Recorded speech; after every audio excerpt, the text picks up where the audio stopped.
What's up? You good? How we doing? How we doing, chat? Where are we at? We got some peeps already. Niru! Kok z tobą? Oczywiście. Dzień dobry. What's up, my man? You get me? Your cough was well timed. I was just putting my headphones on and yeah, and you hit me with it. Feels good, man. You good? It was muted on the stream? Yeah, it was, because the scene doesn't have any other sound than the music. Yeah, so cough doesn't work in the intro screen. True. I might actually, I think I can actually fix that. Might be, yeah, might be. Well, you can always do it again. You know what I mean? But I heard it. If that counts. I think that counts, right? Yeah, there you go. There you go. There's my man. There's the real man. But I wanted to... You hear it next time. It's okay. It's okay. How you doing, guys? We have a... Dude, I was not expecting to have this many news today. It's crazy. Seriously, like... we just reviewed MMOs and all the good stuff last week, right? And I was just prepping for the stream yesterday, and I was like, what the fuck? This. I'll give you a spoiler, okay? I will give you a spoiler. Ashes of Creation's bringing naval missions. What? How? When? You know what I mean? There's Rogue coming to Ashes of Creation in a couple of days too. So, dude, we have so much to go through. Like new games, patches, some drama, and yeah, just fuck me, dude. Oh, we only have 2 hours. I don't know. Let me just bring that music tad lower. Yeah, boy. By the way, do you guys recognize where the music's from? A little challenge. Yeah.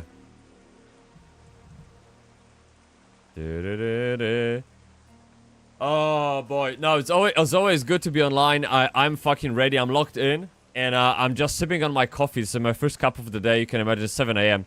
And so yeah, I just managed to make a cup of coffee, and I'm ready to dive in. Are you guys ready to dive in? Should we check things out? We have plenty of YouTube videos. I'll just quickly scroll through my X wall, and then we should be good to go. We should be set for the day.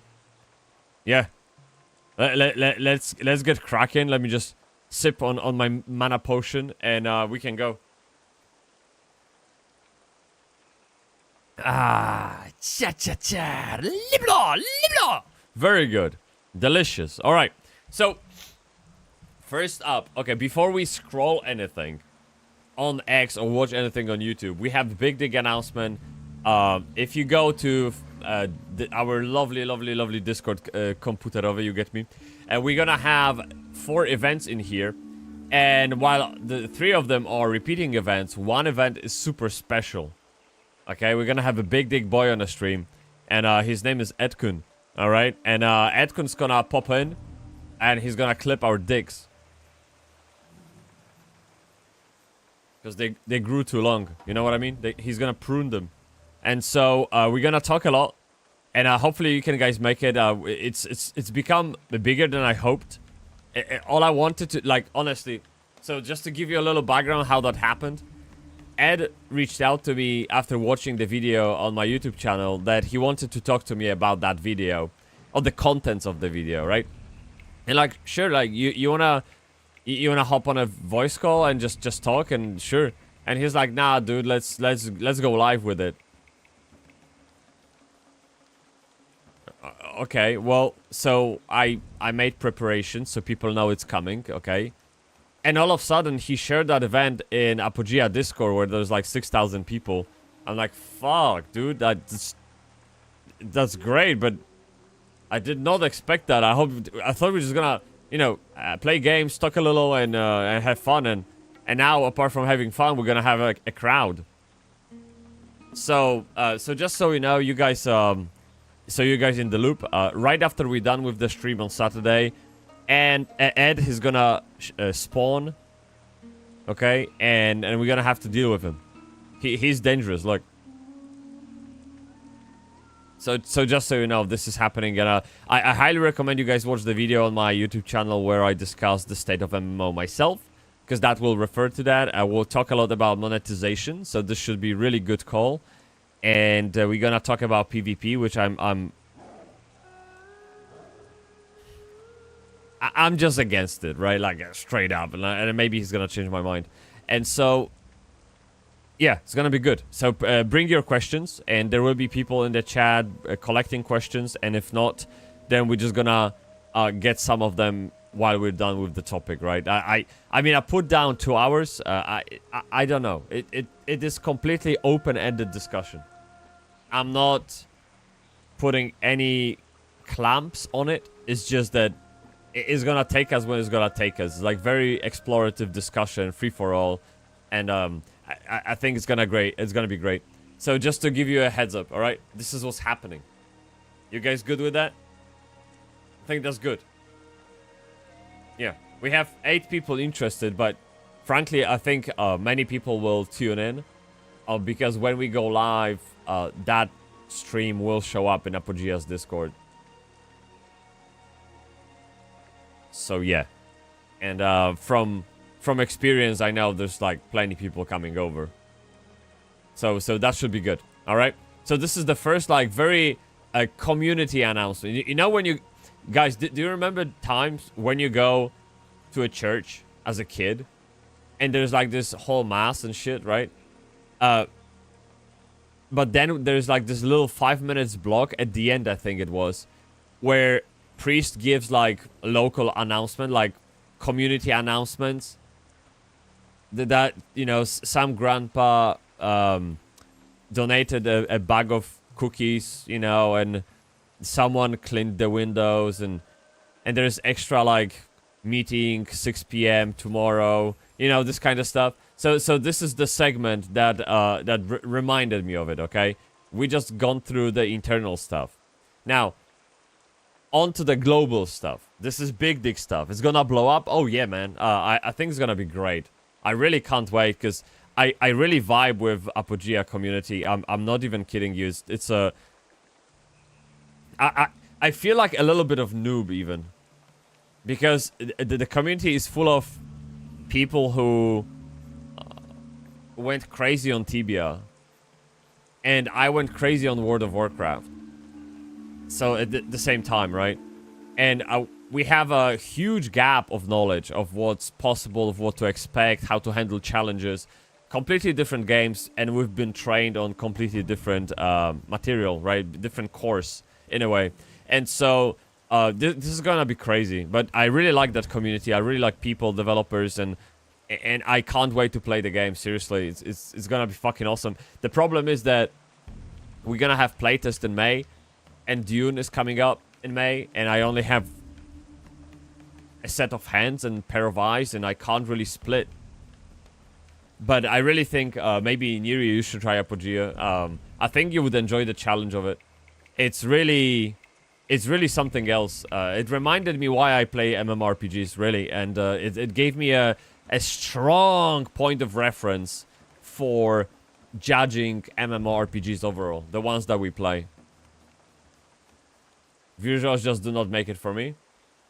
Alright, well, if it's all about visuals, then yeah, I mean, yeah, it's just the style, right? Yeah, true. I mean, we can't change that. But whatever is underlying is really cool. So, first up we have, so this happened. This is very unexpected. A prior director of Blizzard. Okay. And he opened the Dreamhaven gaming studio, and he announced a new game. It will be online RPG. I don't know if it's MMORPG.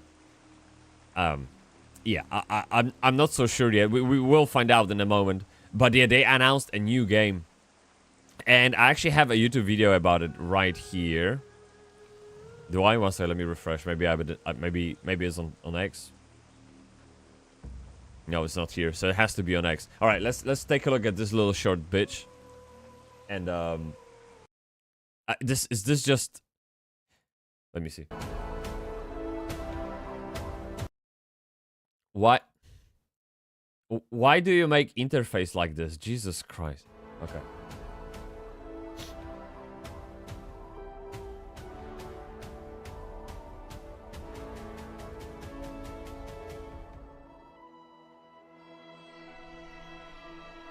Okay, so this is just literally a teaser. Okay, fuck that. So let's go for trailer. They're probably gonna have that somewhere here, right? Yeah, there it is. Dream together. All right. Let's dream together, chat. New game.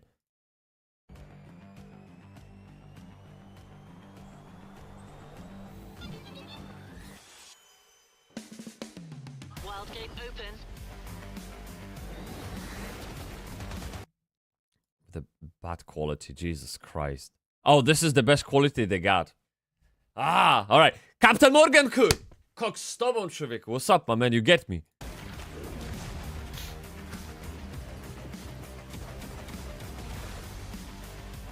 What the? Assemble a team. Oh, okay, and this is another game. Okay, I see. So it's like a showdown of a few games that they have. I mean the first one, Wildgate. Yeah, so this game. Let me see if I can find a footage that's actually like a bit more comprehensive, and see if that helps, because this is lame. Captain Morgan, could how you doing, dude? And so let me see. So what was it? Wildgate. It's not MMO, I think. I'm not sure actually at this point. There you go. 2 minutes official trailer. We have first. Okay, let's go for the trailer first. All right.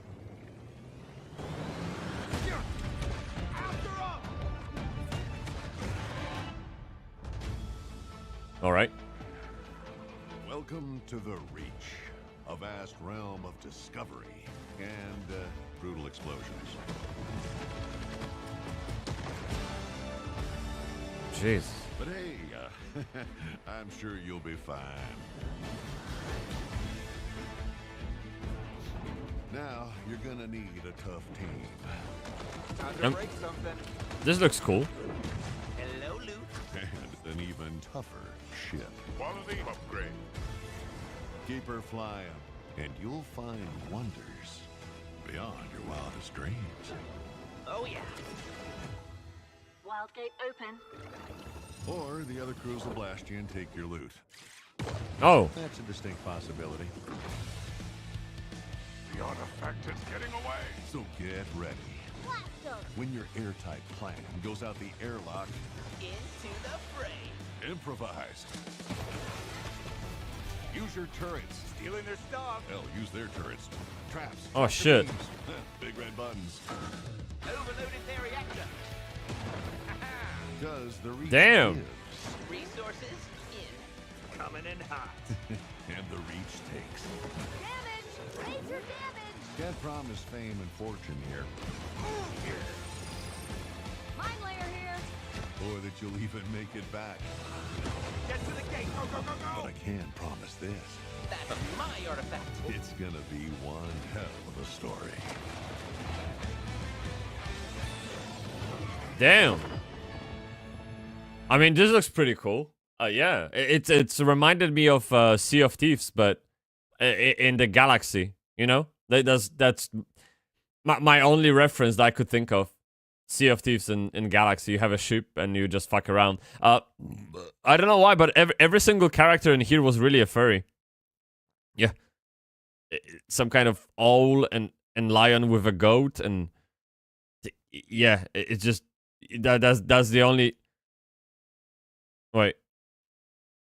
Yeah, actually, this guy looks a little bit like Mushroom. It's fine. So yeah, it looks cool. I don't know. You can be a robot too, and it looks fine. Let's take a look at the gameplay itself. There's literally first hands-on from IGN. Because we all know cinematic is one, right? Marketing collateral is one, but the other thing is to actually see the game, and that's where most games fail. All right. I guess I sorta suspected the day would come when my inner despot would awaken to wreak havoc on the galaxy, but I was surprised just how quickly it went down after just a few minutes with the upcoming spacefaring shooter, Wildgate. It looks This really cool. chaotic sci-fi first-person shooter blends PvE and PvP objectives alongside exploration and combat on foot and aboard a ship that requires multiple people to operate, a formula that may feel quite familiar to any fellow Sea of Thieves fans. Yeah, But there you go. unlike Sea of Thieves, Yep. where the chaos of player-on-player piracy is a somewhat infrequent and optional distraction, in Wildgate it's the primary focus. Whoa. The inevitable This clash actually of looks geared-up awesome. crews left me I don't feeling know. the same heart-pounding intensity of a battle royale as I barked commands at my crewmates. and Damn. watched my enemies Get wrecked. become just another cluster of space debris. All right. It's a story for the ages.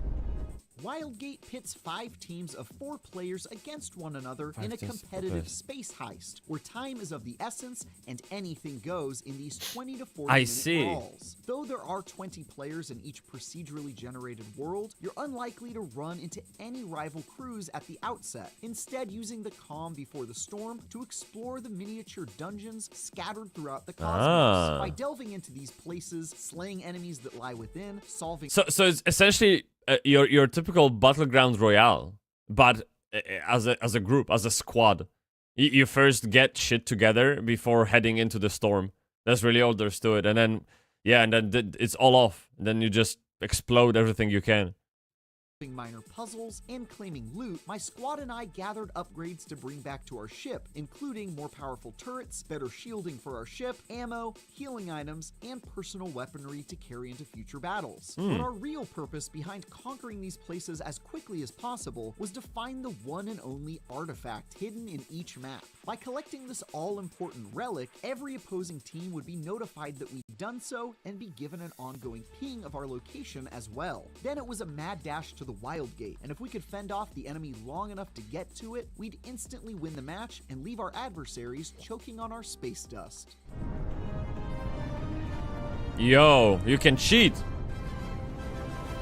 Naturally, every single rival player on the map would throw their full weight into preventing our escape, which is where the hilariously fun, full-on chaos of Wildgate shows itself. Guys, do you think there is voice proximity chat? Imagine all those ships just yelling all over the microphone. That'd be so cool. You have 20 people just blah, blah, blah, blah, fucking blah, blah. Just pure chaos, dude.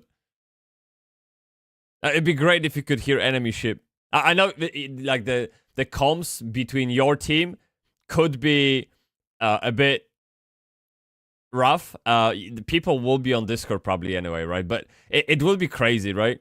Yeah, that would be crazy, exactly. I mean, I remember in PUBG and whatever game you play, there is a voice chat, and people, the enemies, would talk to each other. Please don't kill me. Hey, I'm not here to shoot. I'm not gonna shoot, you know? Do you know what those PUBG means? I'm not gonna shoot. Yeah, so it could be like another layer of fun to it. Though you can respawn infinitely after being killed, if someone destroys your ship, you're knocked out of the match for good when killed, giving PvP especially high stakes. Ship-to-ship space combat is an intense, highly cooperative effort where you'll need to share responsibility for piloting, manning mounted weapons, and repairing damage. The tools you've looted along the way can make that sharing responsibility is exactly what players do the best. Yeah, this is... Yeah. Just, yeah. My favorite.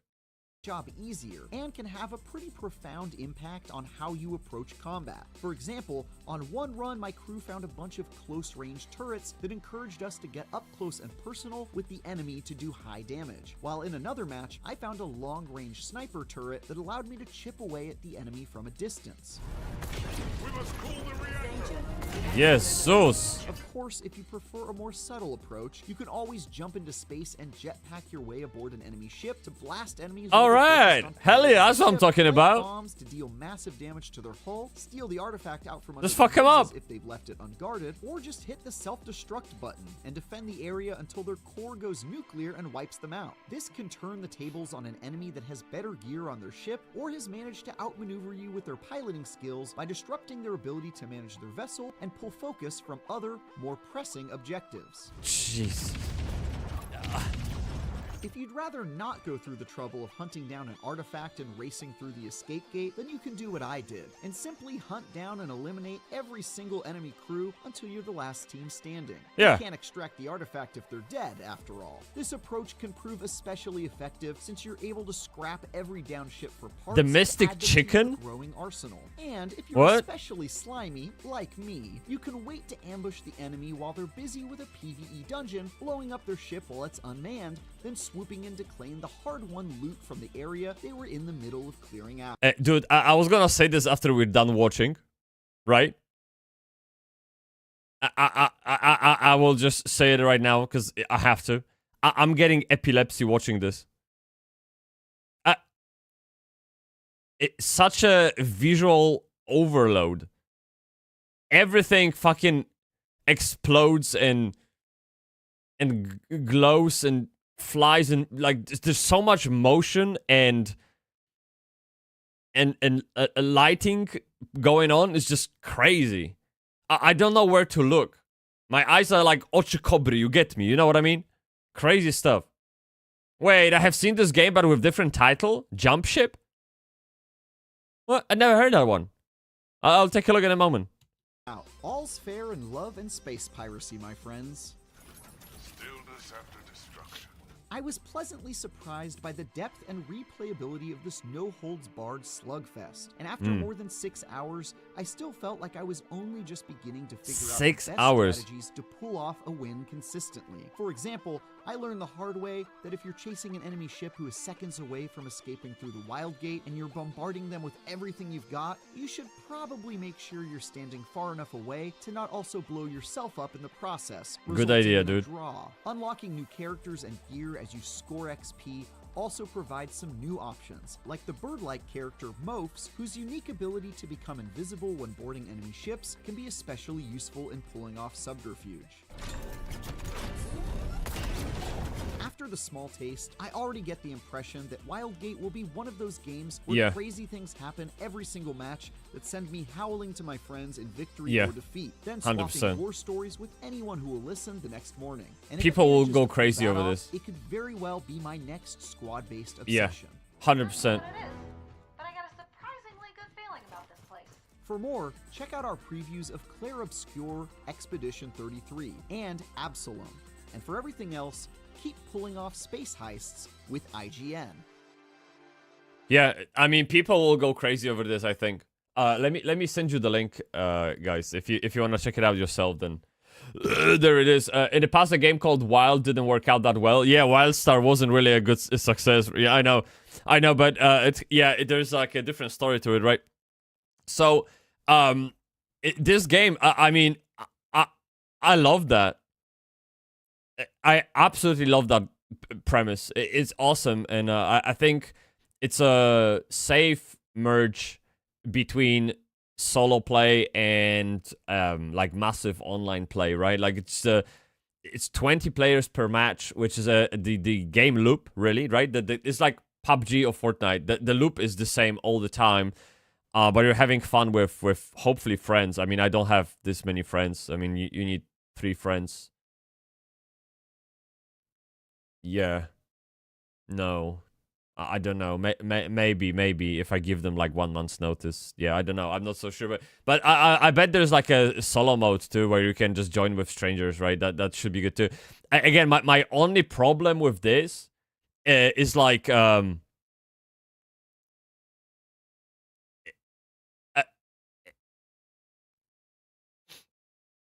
what the fuck is happening on the screen right now? Fun, full Just what is all of this? Like, dude, you okay? Let me take a screenshot of this, okay? Paint, not Pantheon, kurwa, paint, typeczku. All right. So, did I really put the Pantheon on? Yeah, it's coming. Fuck, 1 second. Let me shut it down. There we go. Okay, so if you look at this, let me find a color that doesn't exist in this screen. Maybe actually no color at all. Yeah, this will be probably the preference. Let's go for black. All right, so let me make a larger brush. Okay, so the only moment on the screen when there's nothing happening is here, and probably here, right? And then every other part of the screen,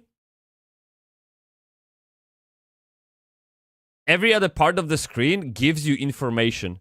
Literally, I don't know. Let's go for white.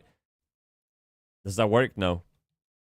Yeah, this one. So this is information. This is information. The whole thing in the middle is information.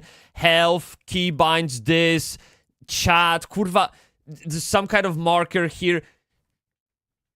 What the fuck? Yeah. We are confused because you do not have any experience in it and you do not know what to focus on. Show me a proper WoW gameplay with add-ons and ask a newbie. Why do you think I don't play WoW?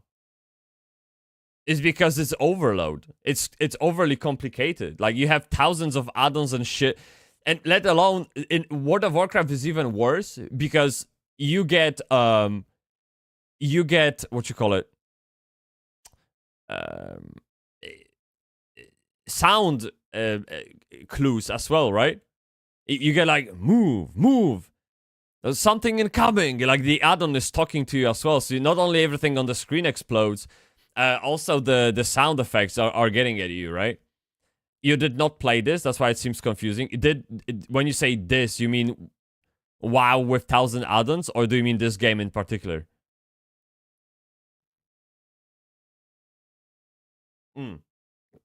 Wild something, yeah, Wildgate, yeah. Yeah, no, I did not play this. I mean, it's a new game, sure. We'll see how that goes, but I mean, just watching this, it's overload, and hopefully that gets better. But I don't know. I feel like the game should be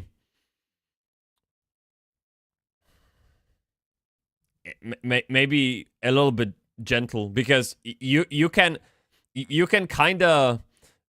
I imagine playing this game and you can learn to filter out the information and where to look on the screen, but if you have like a long session, 6-8 hours, I really think it can still get to you, like really make you tired at the end of the day, because you've been like getting hit with sausages all over the day. I don't know how that's gonna play out. We'll see. I mean, it looks fun as fuck. I mean, I can't say otherwise. This is awesome. I wanted to check the characters that they have. 1 second. So we have we have a fish bowl, okay, and put unwanted items and I don't know what that means. Get random items back. Sometimes invents weird devices. Today I have meetings starting in two minutes. Then every 30 minutes for 30... Oh, fuck me, man.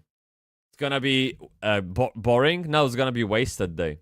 Yeah, meetings equals wasted. Honestly, it's just... yeah, yesterday someone reached out to me on LinkedIn. Hey, can I have a quick call? No. What do you want to talk about? Then he wrote 2 sentences what he wants to talk about. I was like, no, I'm not interested. Stop wasting my time with fucking meetings. Just tell me what do you want. But yeah, I see that shit happening all over the place. It's meetings are just disgusting. They're like rot in productivity. I hate meetings. I haven't had a meeting in my company for like, I don't know, a couple of years now. Yeah, Meetopia. There should be a meeting simulator. You sit at the chair and just do nothing. Yeah, that'd be one-to-one experience. Anyway, we have this fish, 20% more health. And no vulnerable location. Okay, so what about the wait, he's really going fast with this. 1 second. So this is fish. Oh fuck, can I take a look at the owl? There we go. Oh, Lavender Kun! Cock stubborn człowieku, what's up, my man? Shit. A wild raider, Lavender Pirate appears. What's up, my man? You good? How you doing? Thank you so much for the raid. Thank you for thinking of me. Have a kiss, dude. Have a kiss. And so we just going through the games that are coming up. This is the first one on the list. We just watched the gameplay and the trailer of the director of the ex-director of Blizzard launched their own studio, Dreamhaven, and they are launching like a Sea of Thieves in Galaxy, and it looks fucking fun. It looks crazy, dude. And yeah, we just watched the whole thing, and I'm just looking at the characters that they have, and most of them are animals. So if you're into the furry fest, then you're gonna love that. And so, yeah, you have an owl. There's a goat as well. Let me see. Oh, there's like a goat with a rabbit. I don't know what the fuck that is. There are a couple of humans. If you're a human, then you can identify with those, and you're gonna have great fun. So heal 100% after blasting a prospector. Only works on his ship. Okay. See players through walls. Oh, this is neat. Yeah, I don't know what some of those mean because you have to play the game to understand it, but it looks pretty fun. It's so cool. Yeah, I said just a minute ago, like the visual effects can be really overwhelming, but other than that, game looks fantastic, and I can't wait to give it a go, especially with friends. I mean, if people gonna group up and find time together to have fun. This is literally Battleground. This is like, yeah, Battle Royale, sorry. Battle Royale, literally. Just with 20 people. And there's like there's 5 teams of 4 that are fighting to get away. And you're just getting into each other's way, that's it. And yeah, looks really cool. Destroys your ship, you're knocked out of the match for good when killed, giving Yeah. PvP a So that's one. What do you guys think? Would you play that game? Previous Blizz devs love the world. Yeah. The other... Yeah. So this is the reference to Wildstar. Yeah, Wildstar didn't really pan out, did it? Yeah. We'll see how that goes. This literally is a space version of Sea of Thieves. And yeah, that was my immediate reference. Sea of Thieves. This is what Concord should have been. Okay. Not gonna lie, this feels like they took the... a railjack system from Warframe and turned it into a PvP game. I actually don't know, I haven't played Warframe. Sea of Thieves plus Concord. Hopefully not, because Concord is the one that spoils the bunch. So hopefully not really. We'll see how that goes. Chad, so this is the one that we were supposed to look at. And we have so much to go through today. And I worry that 2 hours just won't be enough. Let's take a look. Let's get going. So this isn't... Let me pull up my likes. What's this? So, 5-year-old me playing with Legos. Mom, oh, so cute. And my lore in the head. Yeah.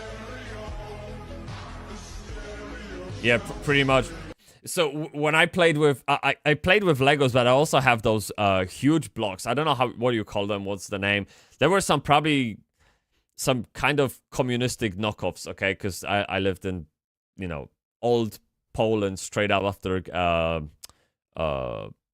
after leaving communism, right? And so, in the old days, essentially. So, I had those, like, really cheap blocks that you could put together into something. And I was building cars and tracks and, like, some kind of war machines even. They were about this size, like, quite huge. And they would actually ride. They had wheels. And what I would do, I would just fucking pit them against each other. So I had those 2 war machines or cars, whatever, built. And I would just smash them together and see which one survives. Yeah, it was just boys being boys, really. That was really fun. I don't know if you guys had any stuff like this in your childhood, but yeah, I remember that vividly. I would smash them against walls, against each other. I would just drop them from the heights and, like, literally try to build the strongest one that could survive everything. That was great. Oh yeah, we have this. So Blizzard decided to restore OnlyFans characters. Yeah. I did not expect that at all. Absolutely nothing. Like, I was like, no fucking way, man. Crazy. Greetings. Recently we have experienced unprecedented DDoS attacks that impacted many Blizzard game services, including Hardcore Realms. Okay? We're taking steps to resurrect player characters that were lost as a result of these attacks. Unlike the many other ways characters can die in Hardcore, DDoS attack or an intentional malicious effort made by third-party bot actors. And yeah, they say they may elect at their sole discretion to revive Hardcore characters. Yeah, I mean, the internet is obviously split. There's W's and there's L's flying in the chat. But this is what they did, and it seems like we are getting OnlyFans back. Have you guys watched OnlyFans at all? Anything? Are you into it at all? I just, yeah, I really... I did watch. I did watch some of that, especially when Pirate Software played. That was... And after he left, well, got kicked out, I stopped watching. Then I went back to watch the raids, and that was fun. So, I mean, I see why Blizzard did that. Because... if you go on Twitch, pretty much every stream in that category is OnlyFans.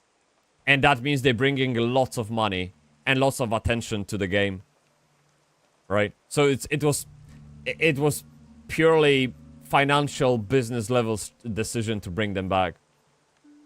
Yeah, the pirate hay was so unreal. It was crazy. Yeah, oh wow. It was so bad, dude. It was really bad, and that left some kind of sour taste in my mouth. And it made me distance myself from the OnlyFans guild, and then I just came back to see the raiding, because that was like just one-off event that attracted, you know, lots of people, and including myself. Yeah. So that was it, but yeah, so I guess we're gonna get more of it. I don't know what's gonna happen. They're probably gonna attempt BWL again, and I don't know what's next. I mean, Ankiraj is there, right? Coming up, and they're probably gonna hit that too, assuming there's no DDoS attacks. The thing is, there's one benefit. Shit. Yeah, sorry, coffee was going down the side of the mug. So there's one thing that is really good about this. Okay, and so it's all about the perspective, and I'm trying to look from every side at the issue. If Blizzard came out with this kind of message and showed to the attackers that they won't stand for it, and they will bring back those characters killed in the attack,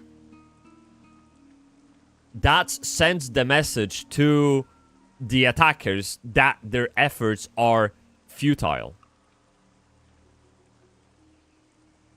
In other words, now attackers know there's no point of continuing doing that, because Blizzard will just bring back those characters.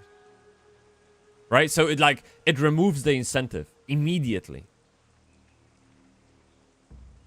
And that could be like the reason why those attacks will stop. Because what was the point then, right? Because the whole point of the attack was to kill those characters, right? Like straight up, like why else would you do that, right? So if you remove that incentive, if you remove that reward, there's no point. So you can look at it that way too. And obviously there's like, you know, the monetary side of it, the financial side of it.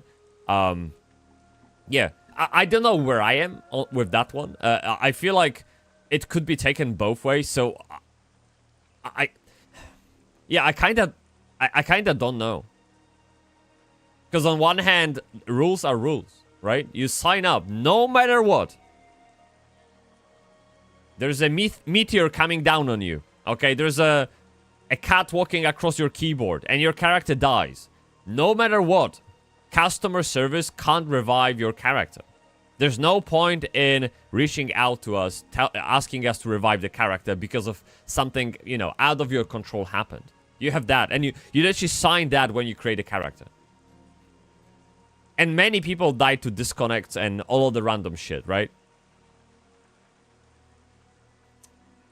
Yeah, and on the other hand, this is really bad. Like, this is one of really hardcore situation, if I may use the pun. So maybe it calls for an exception. I don't know. But hey, we're gonna have more of OnlyFans, okay? There you go. That's it. What's next? Let's see. This guy told me he's been playing World of Warcraft since Legion, and my first thought was, oh, so he's relatively a new player, before realizing Legion was almost a decade ago. Really?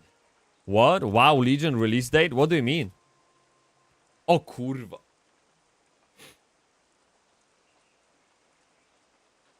Shit. Dude. Legion was the expansion I came back for.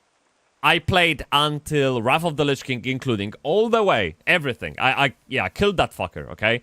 And then I took a break for Cataclysm, right? And I literally couldn't stomach the fact that they destroying my dear Azeroth, so I just quit the game.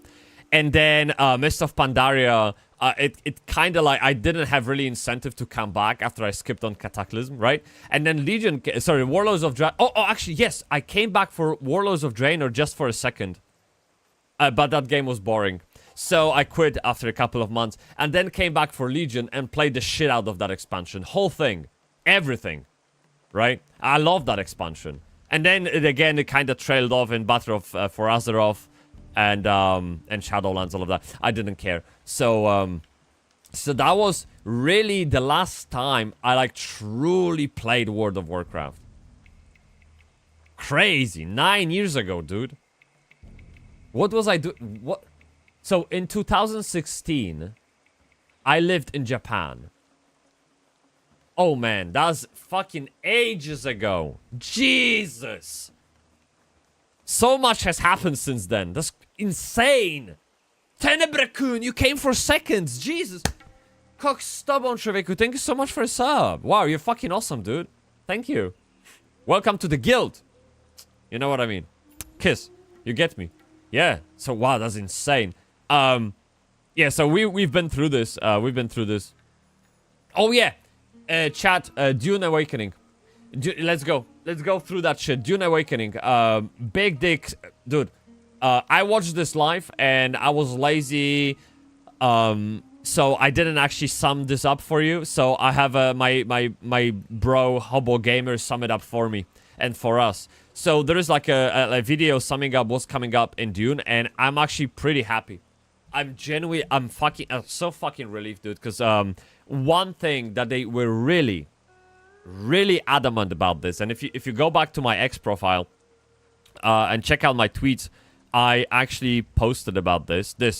So they say they said things about their business model, right? And the business model was that it's basically free. The game is free. Okay, like this immediately raises suspicions. There's nothing like free in this world. Like free is the best price. But there's always some kind of price to it, just hidden. Like, it could be, you are the product, your attention, there will be ads, or there will be something going on. Like, nothing is free in this world, apart from getting, maybe, like, punched in the face, okay? This is what they say in Poland. It's just, like, roughly translated. But anyway, this game, you pay for the box, and it's free. And all the updates are free. All the content, all the features, everything that coming your way is fucking free. However, there will be DLCs which are paid extra. It reminds me of the business model from Guild Wars 2. You have the main story, which is really... I still believe that the main story in Guild Wars 2 is what makes Guild Wars 2 great. Everything else in the game... Yeah, it's okay, but the story, like the story makes Guild Wars 2, I think. It's core of the game. And what do you do in Guild Wars 2? When you buy a DLC or an expansion, right? They give you like the part of the story included in that fucking price of the expansion. Like first kind of like one season, for example, right? But any upcoming season will be paid extra. So that's how they make money, apart from the big dig monetization scam. But yeah, lies detected. What do you mean? On Steam page it says 5 days early access. Yeah, I got it. We're gonna play the game on the 17th. Yeah, I got early access.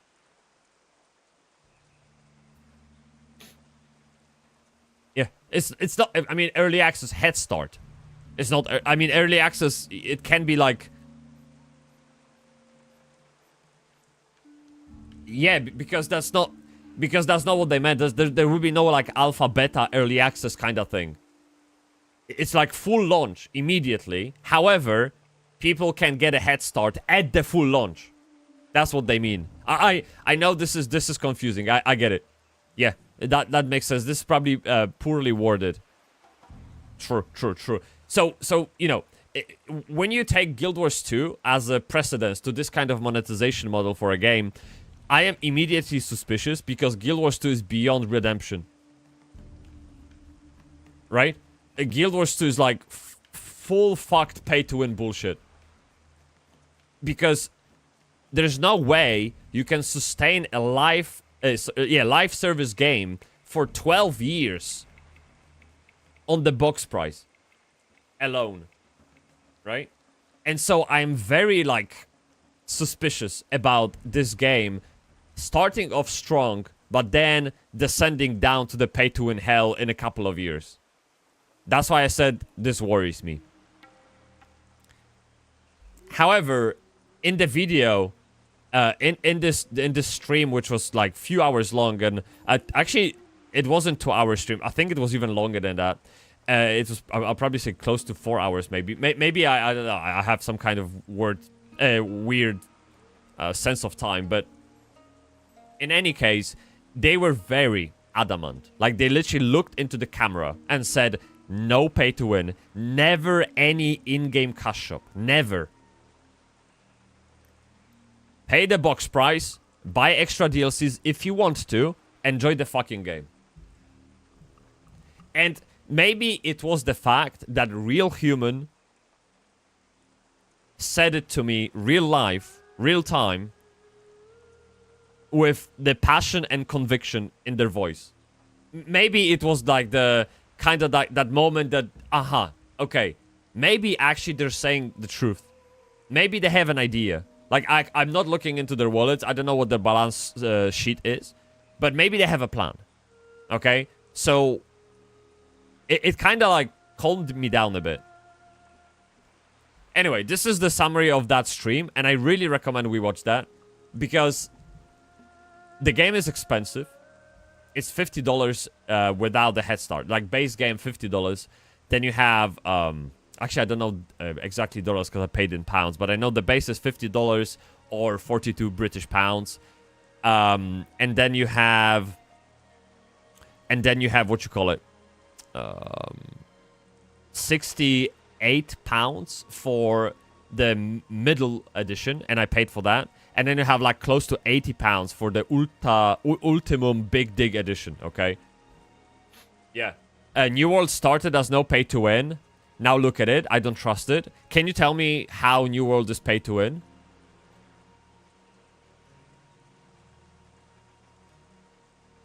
What makes it pay to win?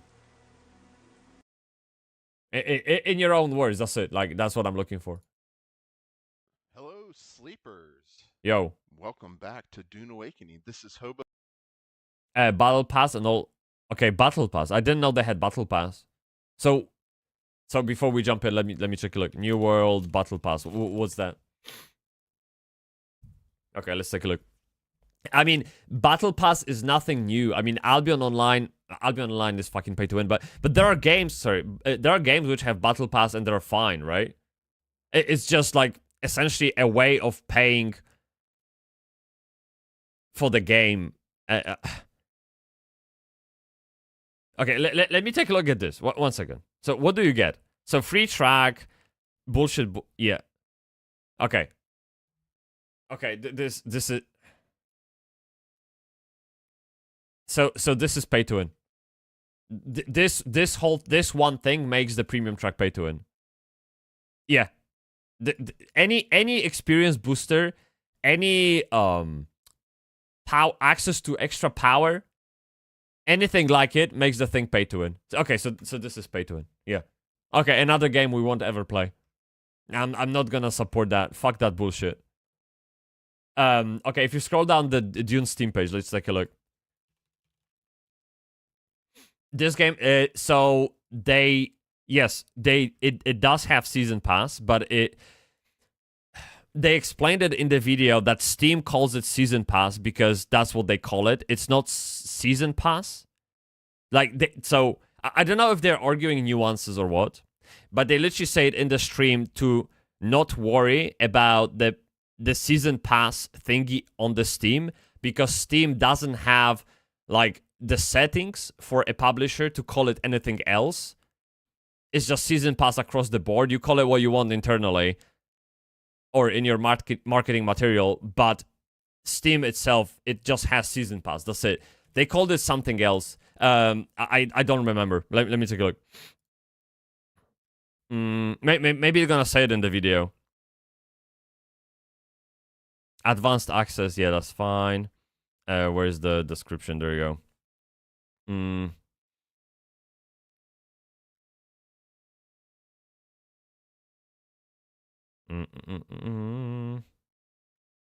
Yeah, I think I missed it. Where is it? Let me see.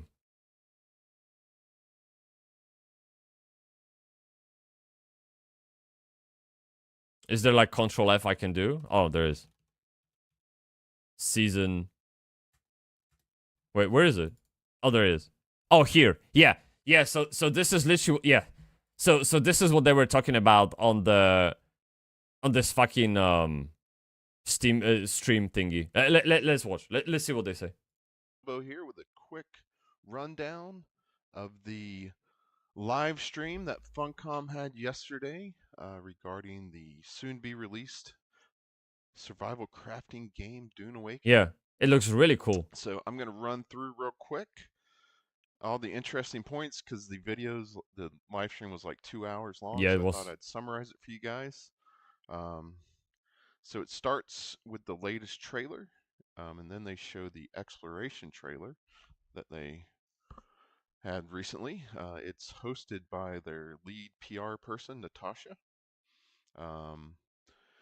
They talk about how verticality is really important to help create beautiful vistas and exciting travel, and they show some of that off. All right, this video is boring. Let me find another one. So Dune Awakening. This is not the summary. This is just some kind of bullshit. Stream. Let me go ahead. There was another video.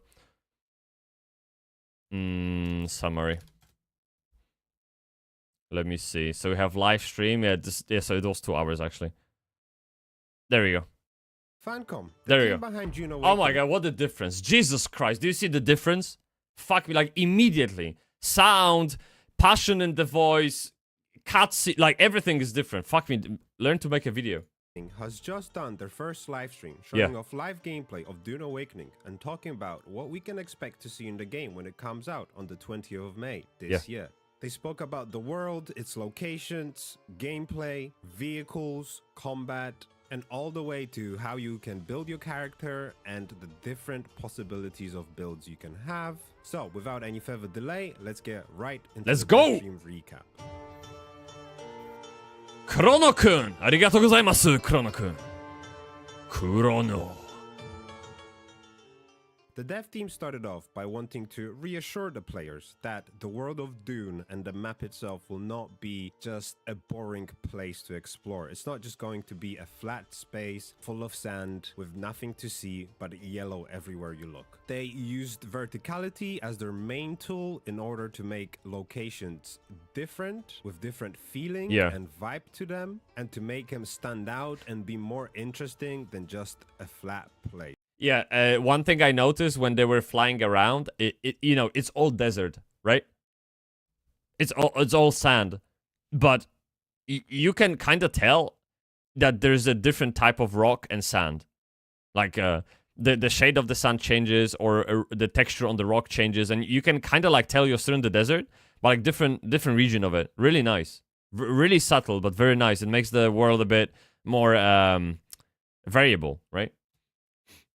There will be tons of different locations in the world. They are using verticality going both up and down by adding canyons as locations to explore as well. Now, when it comes to the exploration itself, they advised that players should explore the game at nighttime, at least at the start, due to the sun not being out, as the sun and dehydration will cause a stroke and be a hindrance to your exploration, at least at the start of the game, where you don't have easy ways of getting water and extracting water, and you don't have a bunch of sun protection for your gear. The game will start in a neutral section, which is basically a starter zone. When you explore these locations and future locations, as the game will have multiple maps, you'll be using the compass to point you to all types of points of interest that you can then go to and explore. You'll be able to even add your own markers on the map in case you find some hidden areas. Hidden areas will have chests with special schematics you can learn. There will be tons of areas that might look like they might have nothing there even if you explore it, but actually they've went out of their way to hide a lot of cool schematics and craftables in chests that will be hidden in those random ass locations that you might never have thought to even go to. So that will... Okay, so 1 second, because he kind of rushing it.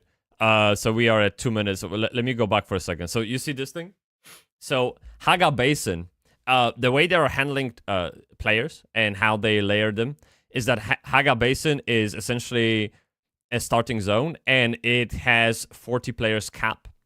So on every Haga Basin map, it's like a tiny starting zone, right? You have 40 players, kind of like in Guild Wars 1, you had like Lion's Arch 1 all the way to 48, and you had to change layers to meet with your friends, kind of like this. And this is the thing that just is easy, no PvE, whatever. And the real game happens in the deep desert. That's the name of the location, and that's where the hundreds of players play. Okay, so that's the thing. And also one thing, I don't know if they're gonna mention that in the video. They said 99.99% of the game is solo content. You don't need a group to play the game. Okay, it's really, really cool. Points of interest that you can then go to and explore. You'll be able to even add your own markers on the map in case you find some hidden areas. Oh wait, let me skip. Sorry. Through every little cranny, because you might just find a special schematic nobody else has in a little hole in some cave on top of a giant rock. You never know. So there will be tons of different locations as well as different This is hazards awesome. spread around the map. The red circles you can see on The map is so are good. drum sands. These basically caused tons of vibrations that will attract the worm, and the worm is not something you want on you anytime soon. There will be areas with quicksand in the game. Quicksand is the #1 killer of ground vehicles. If you get your vehicle stuck in it, that's your vehicle dead. It's going to get eaten up by that quicksand, just the way it would in the movies. There will also be areas in the game that will have radiation. You can see them by these cute, cool-looking hues. You should definitely not go into those unprepared. Like I mentioned before, they will have vertically going down as well into canyons. These canyons are these massive spaces you can go down into. By the way, the guy shows just exploring the map on that ornithopter, or I think that's the word, like, or ornithopter? I think so. It's a big dig day when you get one. It's not like you load into the game and get it. This is apparently like super huge achievement, kind of like getting a mount in World of Warcraft vanilla. Like, this is a big day for you, okay? So it's not like you get to see all of that first day. Preferably with your helicopter, or I forgot what it's called, guys. I don't remember. Well, with the little with the Firefly helicopter, you can go down into the canyons, Mosquito, and you can explore them. There are mining areas in there. These it looks so also cool. I mean, it looks awesome. You gotta like admit, this looks great. Be able to get you there. Now, as you explore, and you will be entering different locations and different areas, your compass will signal the type of zone these locations are. When your compass has green under it, it is for a safe zone. That means you're either in an outpost or a quest location, somewhere basically that it's safe. You have the yellow color, which will be strictly PvE, and then you have the red color, which will be for PvP zones, where you will be in danger of getting killed by other players. So the aspect of PvE, PvP cropped up quite a lot in the QA session, and the way it works is like the only PvP place is like some kind of top layer of the deep desert that I mentioned before. So, in other words, most of the game is pretty much PvE, but the big reward is in that top layer of deep desert where the PvP is on. However, the incentive to kill the player is... Well, okay, let me say it otherwise. Dying is painful. You lose a lot. Okay, so it's not that people will just go around and kill each other at sight, because it's not. Most of the time the risk is just too high. So I don't know. Apparently it's a well balanced. We'll see. I mean, the only way to find out is to play the game, right?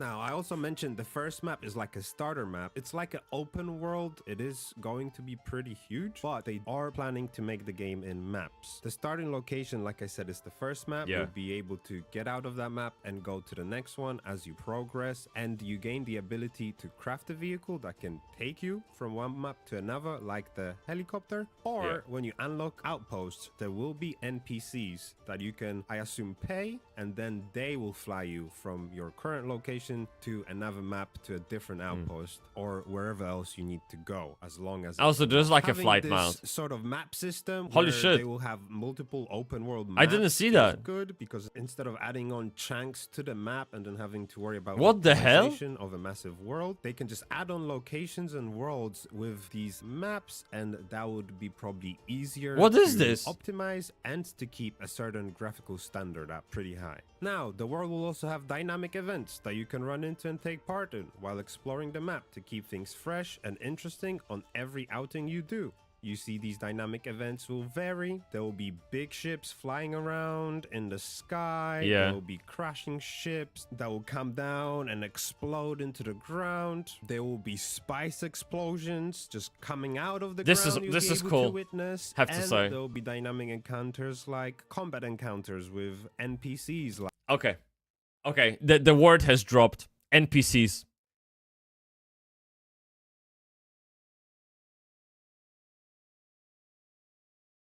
They are fucking stupid.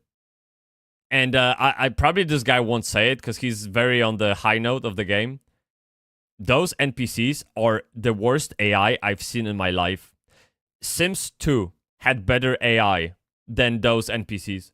Fucking morons. Oh, I'm dead. Terrible. Terrible. Jesus. And I saw your messages, guys. I will go through them after the video for sure. There's lots you have to talk. We had a lot to talk about, but I noticed that Nereus said like AAA game my ass because there's no animation of going out the vehicle. I would worry about NPC AI more than this. Honestly, there's no challenge in fighting those bitches. Like they won't show this in this video, but in the stream we had a chance to see it. It's like Star Wars Outlaw. Oh, where is he? Oh, kurwa. So bad, man. Like the scavengers that had a broken down Timmer! to murder your ass and Jesus. themselves. Now, when it comes to enemies and locations, the safe locations will have garages, as unfortunately during playtests, players would leave their vehicles outside of outposts, a sandstorm would roll through and destroy all their bikes and stuff. So in order to avoid that problem, they added garage to outposts and safe locations. There will Yeah, also this is be cool. NPC camps you can find in the world, NPC factions that will fight each other, living in those camps. They will all look different and have their own theme. Or maybe he's gonna show the Camps combat, 'cause will that's when it suit happened. Their general theme Yeah. of the faction. There will be bunch Oh, of come on. vehicles throughout the world in these locations. Come on, show us the chests combat, of man. Different sizes with different types and rarities of equipment. As you progress through the game and you continue to different areas, there will of course be other factions that will be more advanced. There will be less ragged and rundown and more high-tech advanced factions. And obviously the enemies and NPCs there will be much more difficult to fight and will have much more abilities to deal with the players. Going back to the safe locations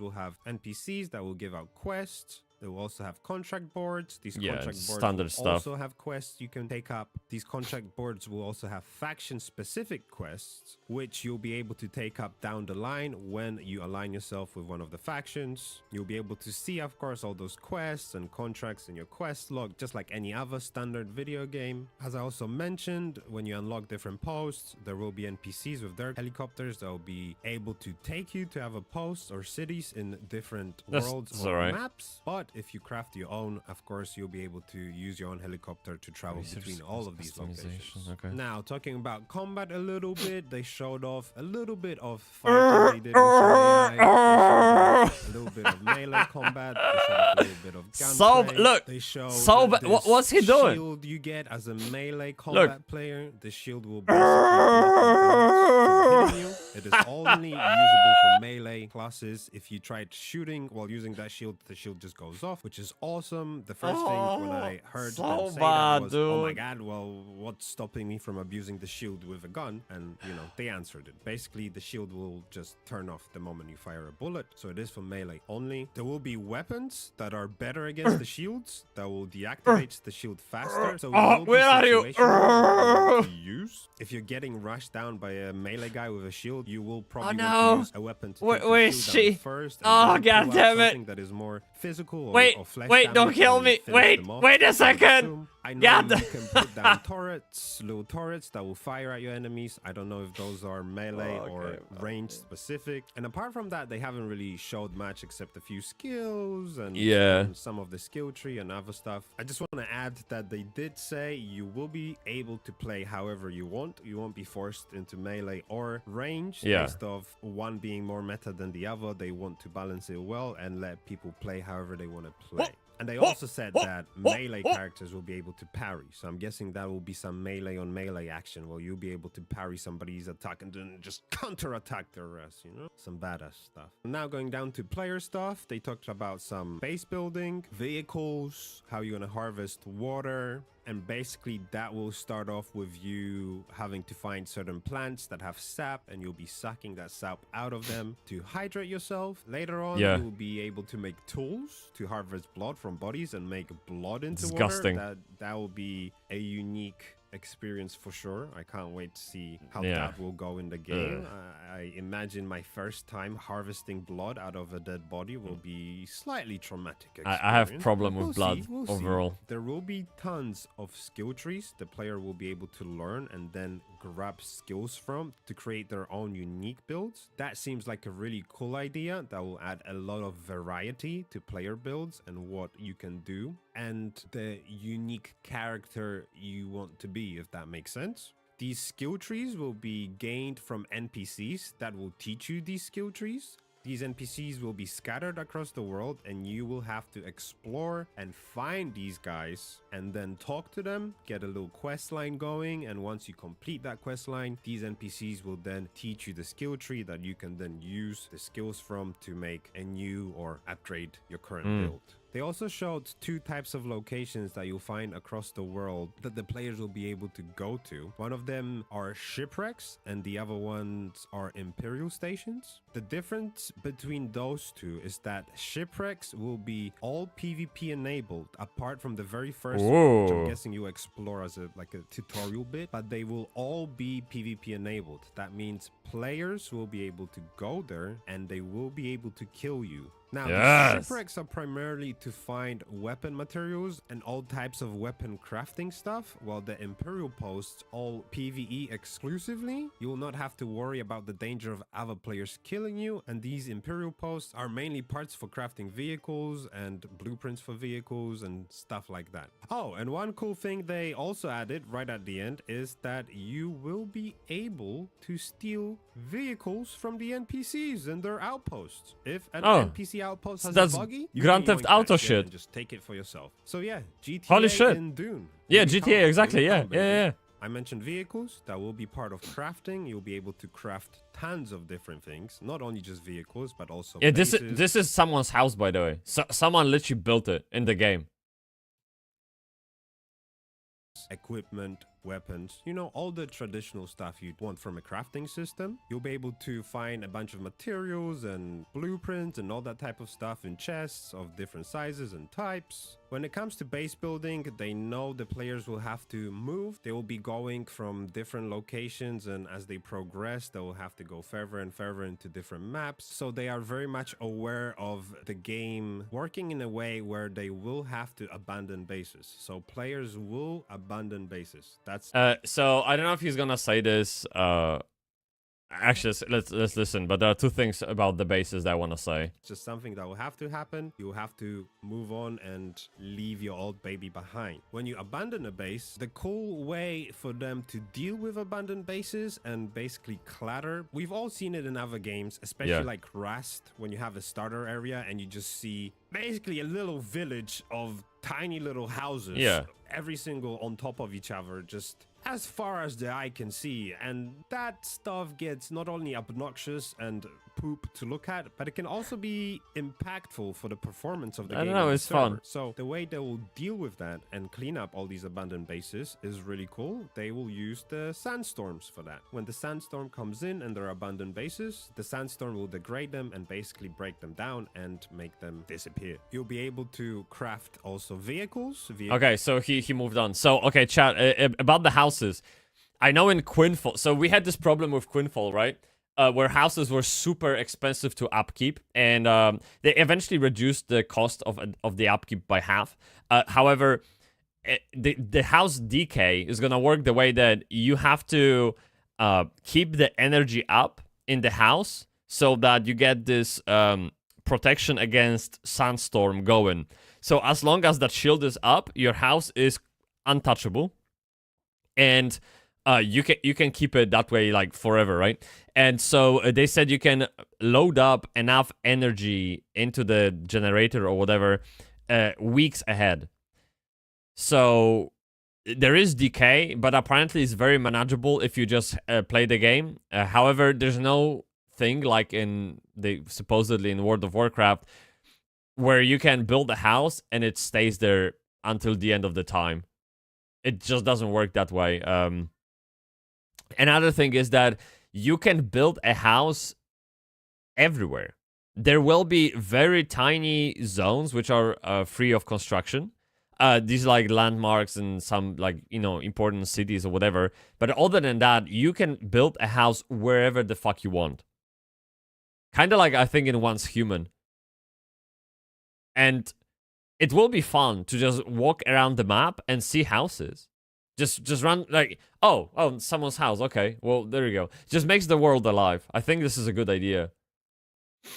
Vehicles like bikes, hovercrafts, and of course the coolest Omnicopter. That's what it's called, Omnicopter. They No, are it's cool not called AF. Omnicopter. I'm not gonna lie. When they were flying the Omnicopter, they showed It's the not cool Omnicopter. You will be able to turn off the Omnicopter. engines Hey, and just I love float that. and glide. It looked awesome. Yeah. The whole experience of flying the Omnicopter right now looks really, really cool, and I feel like it's gonna be very enjoyable for the players as a means of transportation and exploration of the map. And you can also scan from your Omnicopter for locations and points It's of interest, decopter. which is also really, really cool. It will make exploration easier and get rid of some of the tediousness that can come from exploring large open worlds. Ground vehicles, of course, will cause vibrations, and as we know, these vibrations will Cause the worm. sandworms. There Yeah, are boy, tons of there he is. sandworms Look in at the game. dick. Well, not tons, but there are sandworms, obviously. All these sandworms will have their own territory, and they are very territorial. So if you do step on their territory, causing some I didn't see that during the stream. Notice, I'll just go back a second. Notice the vibration wave here in the middle. I didn't notice that on the stream. This is what tells you that you're fucked, okay?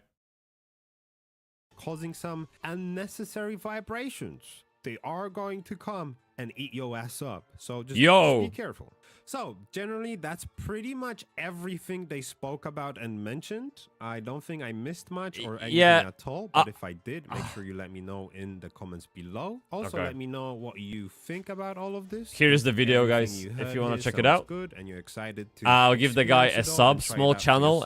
Small channel. Some stuff that you don't like. Bigger It than seems mine, like actually. It might be a negative for you when it comes to the game. Apart His from dick that, is I bigger hope than you mine. enjoyed God the damn it. video. If you did, make sure you hit that like button. It will help me a lot. Yeah. And No, the sure, channel. dude. Also subscribe. Please show some love. Help me get this channel going. Yeah. And I will deeply appreciate and love you. Seriously, I will love you very much. Okay, That's it. please send me a love letter then. Thank you. So one thing he didn't cover, and this is probably the most, like literally this is the most interesting part, chat. Q&A. Is voice chat available in the game? So you'll have to enable it, basically. It'll be disabled by default, but you can go in and enable it. It's there. It's proximity chat. You have to enable it because it's disabled by default, which I think... I don't know how I feel about it, but in Throne and Liberty, they have opt-in voice chat, and literally no one used it. Whereas I think it's really fun to have that on by everyone. And then if someone wants to opt out, that's cool.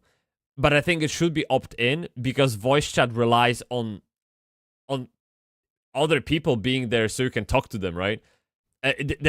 There won't, like, you will, if this is disabled by default, you will need a momentum.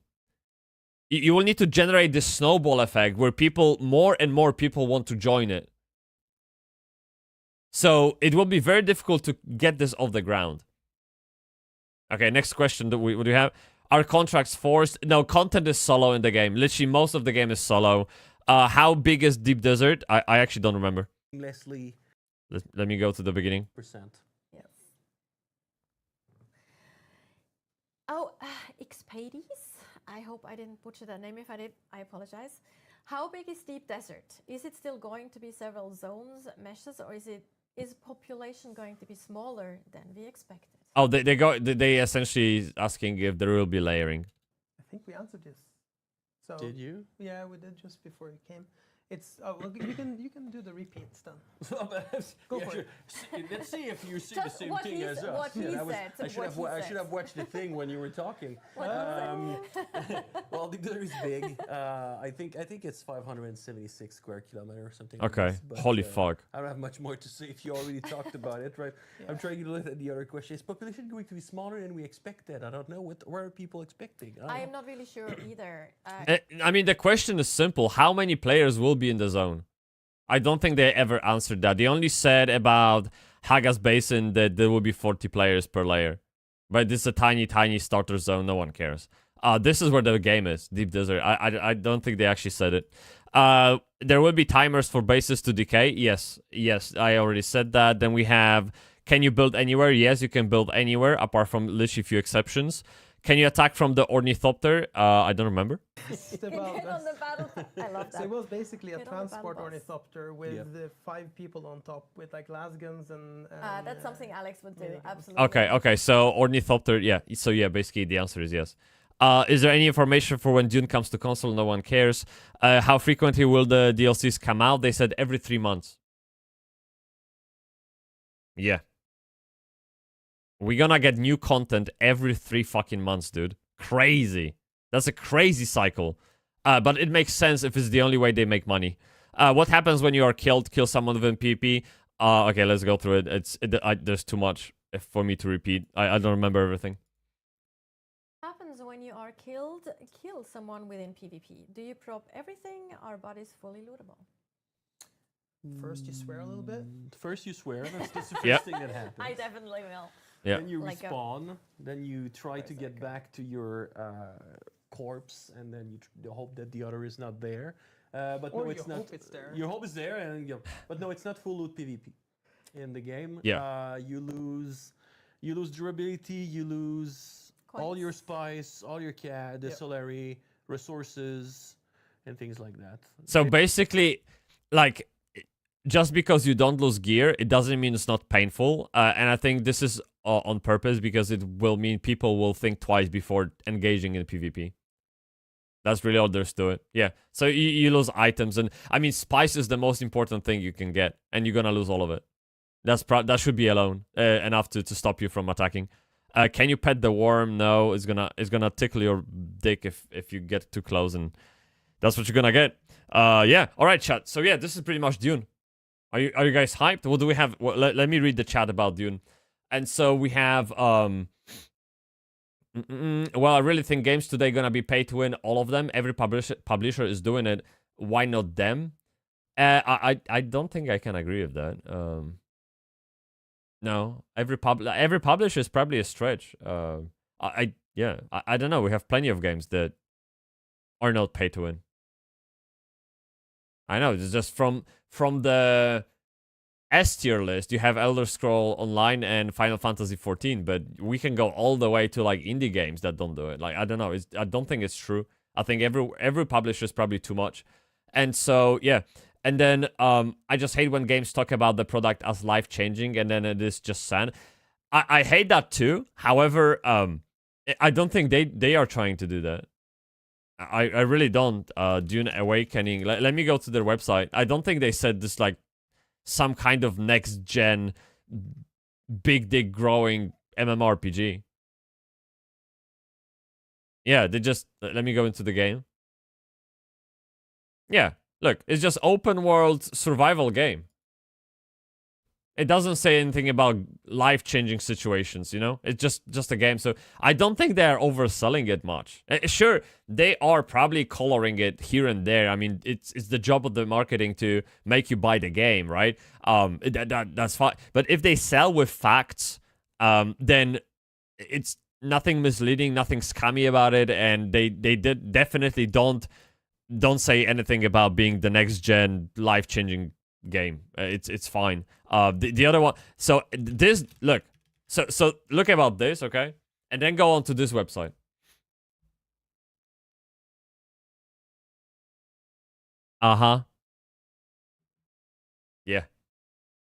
Yeah, for sure. Just like Quinfall changed my life. Wow. So, you know, actually, if you look at Dune, there are good guys. It seems like so far. I don't know. They're okay. Yeah. They don't. I don't think they really bring any bad rep from their previous games either. Like Age of Conan, Conan Exiles, and Anarchy Online.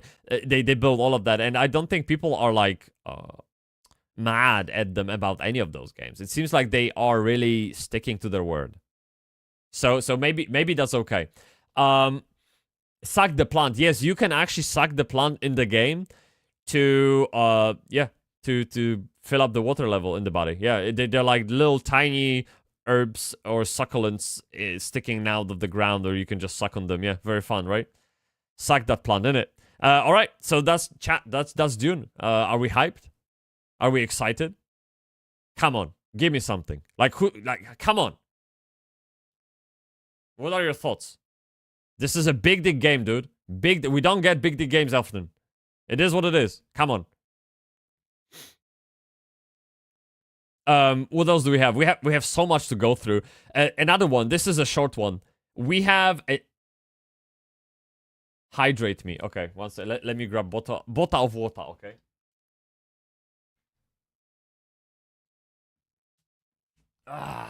There you go. Thank you, Tenebrekun. You're awesome. I can always count on you, okay? So I am at 8 a.m. It's 8:22. So yeah, I should probably go for halfway, but yeah.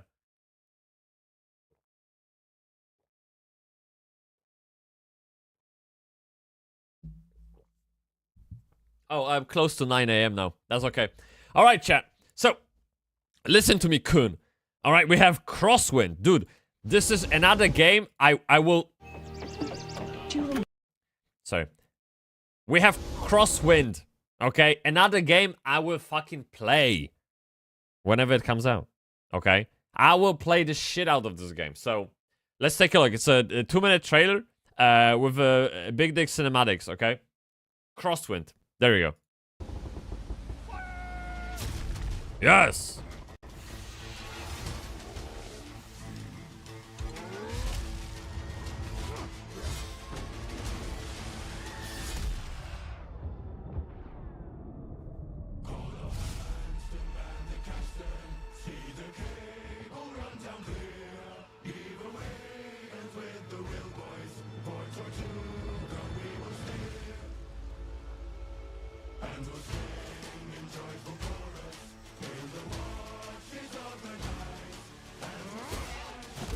Oh!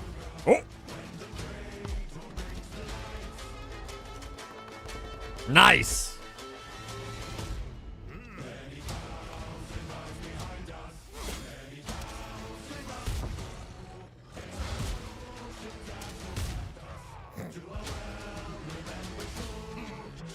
Get wrecked!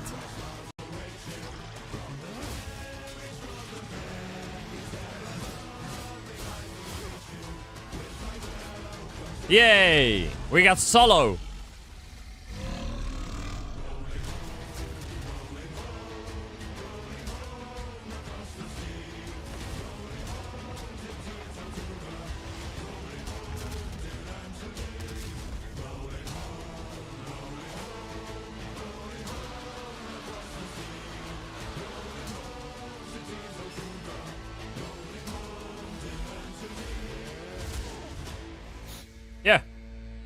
So essentially, what we're getting, chat, is let me send you a link in case you wanna. We are getting Sea of Thieves again, which I completely missed out on. I played like a few minutes and I got pissed because it was like pure PvP. I got killed and cried to my mom, and yeah, that's fine. Let's not go back to it. And so Crosswind is something I will definitely play. I already wishlisted that on Steam.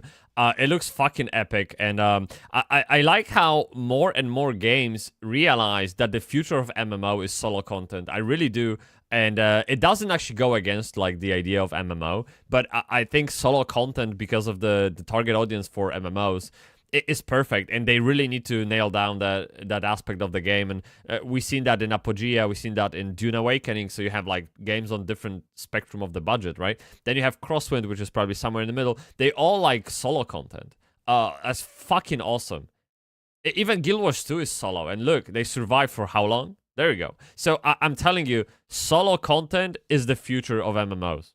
100%. And I'll be talking to Ed about this. I will definitely question him how he sees the future of the games like this, for sure. Let me check out if we have any actual gameplay, Crosswind gameplay, because trailer is trailer, right? Like we all know that. Just there you go. We actually might have something. Holy shit.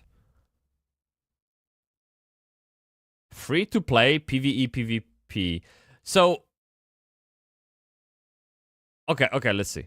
Way back when, some of us got really hyped and excited about Atlas, a pirate-themed survival game that was promising to be one of the big next survival franchises. A huge MMO with thousands of players being able to play at once, journey across various different tiles in all sorts of pirate ships, trading, fighting, and a lot more.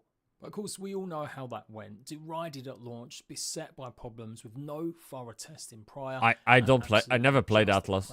No idea. Creator under the sun, basically giving it a bashing. It got mostly negative reviews, a ton of refunds, and then they carried on working. The makers of Art Survival Evolved had their sister studio developing this game with help and input from them.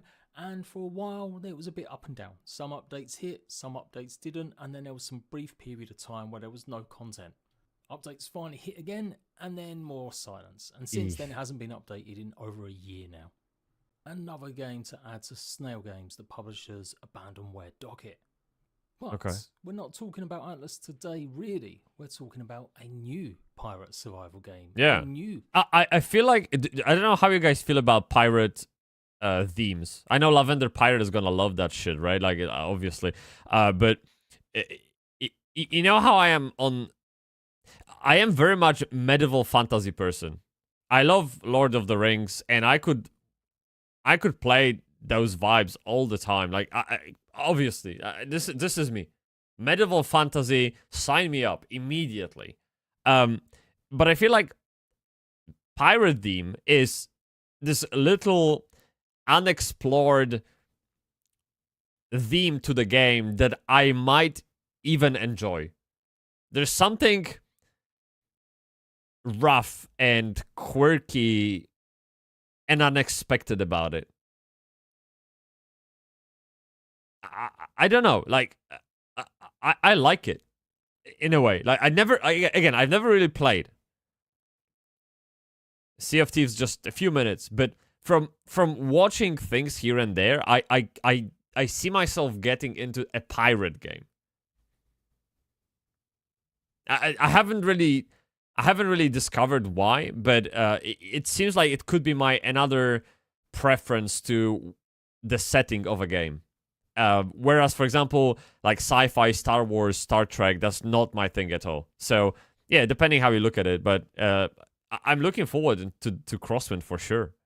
Are you guys? Would you play that game? Yeah, Crosswind. Yeah, exactly. We're talking about Crosswind. We just watched trailer, and now we're diving into some kind of gameplay. I think, I don't know. The guy has made 8-minute video about it, so I'm pretty sure he's not gonna play trailer on the loop. There'll be more to it, and I hope so, because I want to see the game. Pirate MMO. This is Crosswind. I mean, this Got is announced trailer. A few days ago. Big shout out to the commenter that actually let me know. I'm being a busy boy. I can't cover every absolute new release, but this does look to be the real deal. A pirate buccaneer adventure, an MMO again, where you'll be traveling the seas in a variety of different ships, hopefully building up your own homestead, base, naval port, or whatever, and then finally go and set seas to trade, barter, and possibly fight other players. It's honestly appeared out of nowhere for me. I had not come across anything like this, but apparently it's had a bunch of testing already, and looks like their next test is going to be an open alpha available on Steam. When? Best When? news? What? When? Shut mate kudasai. Blah blah blah blah blah blah blah blah blah blah blah blah blah blah blah. Crosswind. Let's go. Oh, it doesn't say it. Oh, I've requested. I don't even remember. When guaranteed playtest access by sharing your impressions? Impression of what? I haven't played the game yet. Oh, we got shot. Ooh, wait, okay. Fuck the video in the background. Let's look at this. Because the guy is playing trailer, right? Yeah, he's playing trailer over and over for 8 fucking minutes. X that shit. Let's go. Boss fight. Second, quality. I need to get that quality going. I'm sorry, I can't. I just can't fucking look at pixels. Unless I play Apogea. Ooh. Ooh, okay, okay.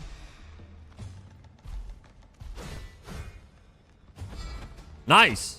Nice, dude. Holy shit.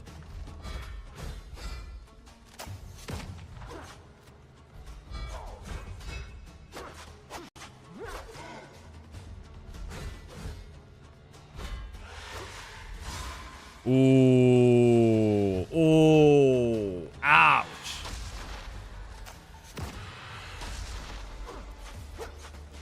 Go for him, go for him. Big dig, big dig. Yes. Nice. You know how I complained there is no MMO with good combat system, like in Elden Ring or Ghost of Tsushima or whatever? Well, yeah.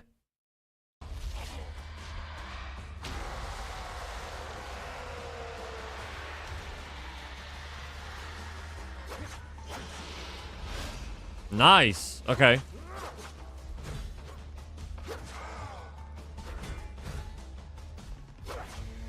So if you look at the guy's skill bar, he has nothing, but there's bandage and health potion and some kind of maybe stamina potion, whatever. So he basically has potions and then healing thingies, and there is just swing a sword and shoot a gun. There's literally no skills in here. There are slots. Maybe this is early in the game, or I don't know, but I wonder what skills will look like. Or is it just like very grounded in reality kind of thing? I mean, pirates wouldn't be magical beings or anything like it, but I would imagine we could have a grenade, we could have some kind of trap, or maybe rope to whip some, like, you know, there could be variety of attacks, even though we're playing as a pirate. So, yeah, I would love to see more. Let me see, because look. Let's go to no. Let's go to Crosswind profile, because they have plenty of those videos I've seen in the like summary at the end. Let's go. No, this is, what is this shit? Fuck me. This Crosswind. All right, there you go. Building the base from the trailer. Boss fight. What else do we have? Gameplay trailer. We've seen, this is different translation. All right, let's see this.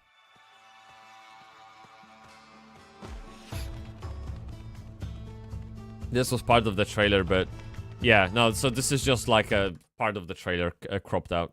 Okay, that's fine. So we don't know much else. Gameplay. This is bullshit. We've seen, yeah, let me see it on X. Crosswind gameplay. Okay. Okay. Okay, I saw this new game today. It's called Crosswind on Steam. Playtest coming next month. That's fine. This is some bullshit. No one yeah. No, okay, it seems like they just don't have much. That's fine. So that's all we know about Crosswind. Are you guys excited?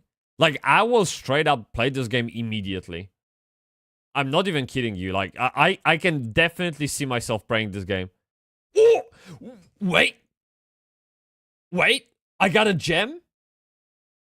What the wait. Hello, ladies and gentlemen. Today I want to do a little trailer breakdown of the game Crosswind. Their trailer dropped. Fuck, 15 minutes. I don't want to watch that. This could be super interesting. Let me add that to watch later. Yeah. What the fuck? He's gonna give you a breakdown how the game is done, and he's gonna discuss shit in the this will be awesome. I will save it to watch later, and we're gonna watch it next stream, okay? Because this is too long, like 15 minutes. I don't have that time.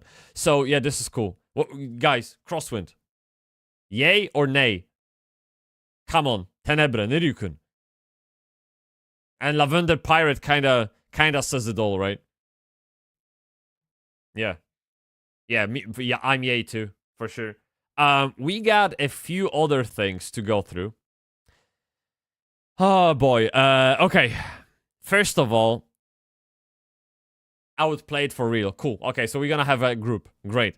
That's awesome. Next game we have. This is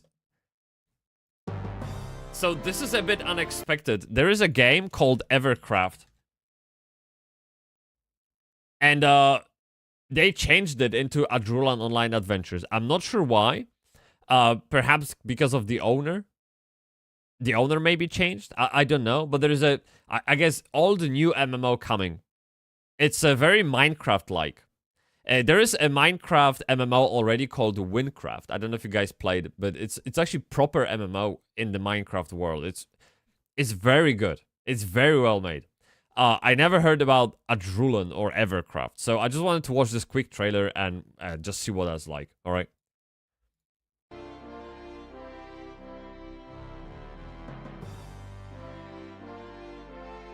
Yeah, Minecraft. Based, yeah. Holy shit. Yeah.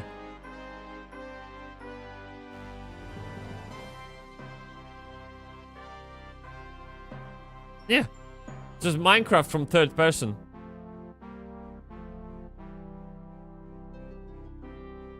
This reminds me a bit of a VR chat.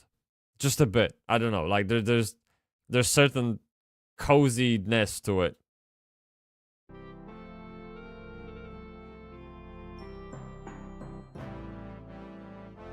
Okay, wait, what do we have? We have so these are some kind of buffs. You have skills, just inventories. What the fuck? A party chat, inventory, hunting. Why this is a different font?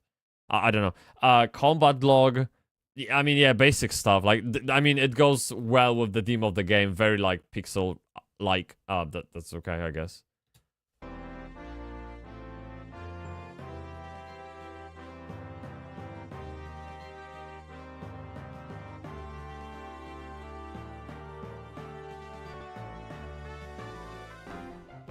It's like a fuck.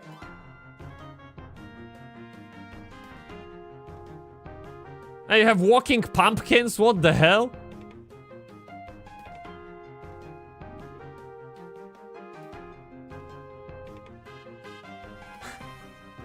All right.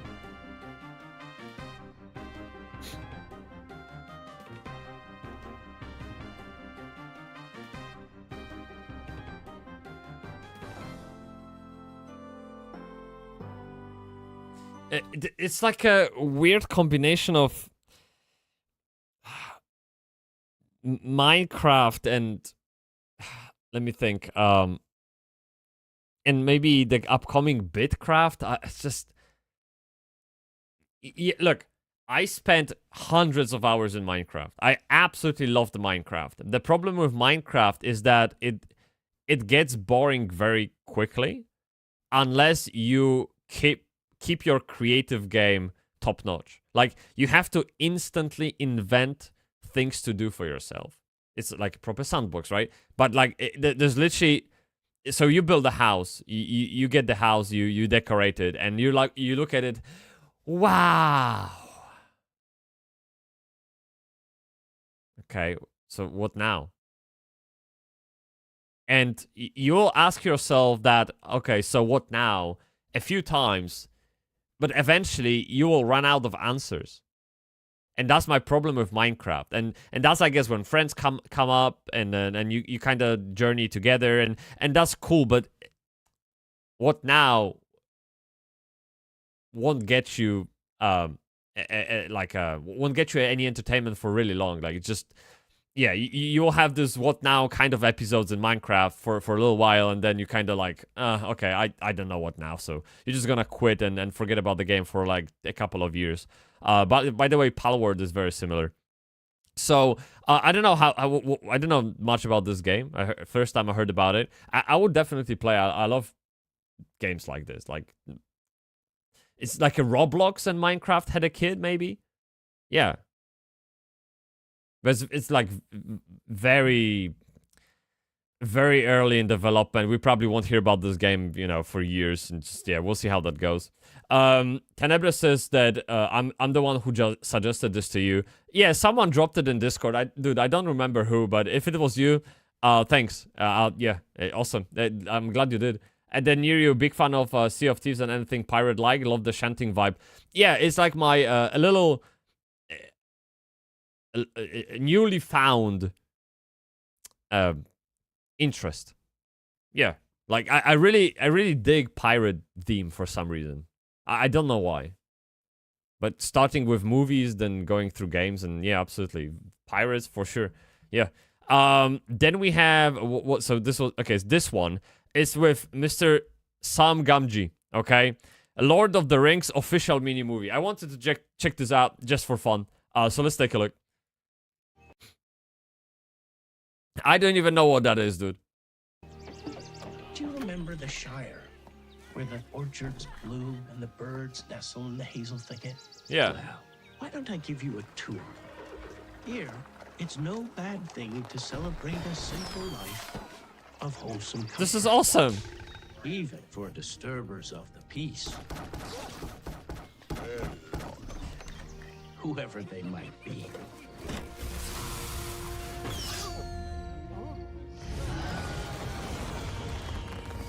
There are nights to remember here, and precious light in the dark. And things worth holding on to. Even in times of darkness and danger. Hey, he's sleeping. Darkness and danger. It's where quite a few Eves were dropped. And stories began. Stories that took you further than you'd ever been before. Stories where fellowships were forged. Stories that meant something, even if you're too small to understand why.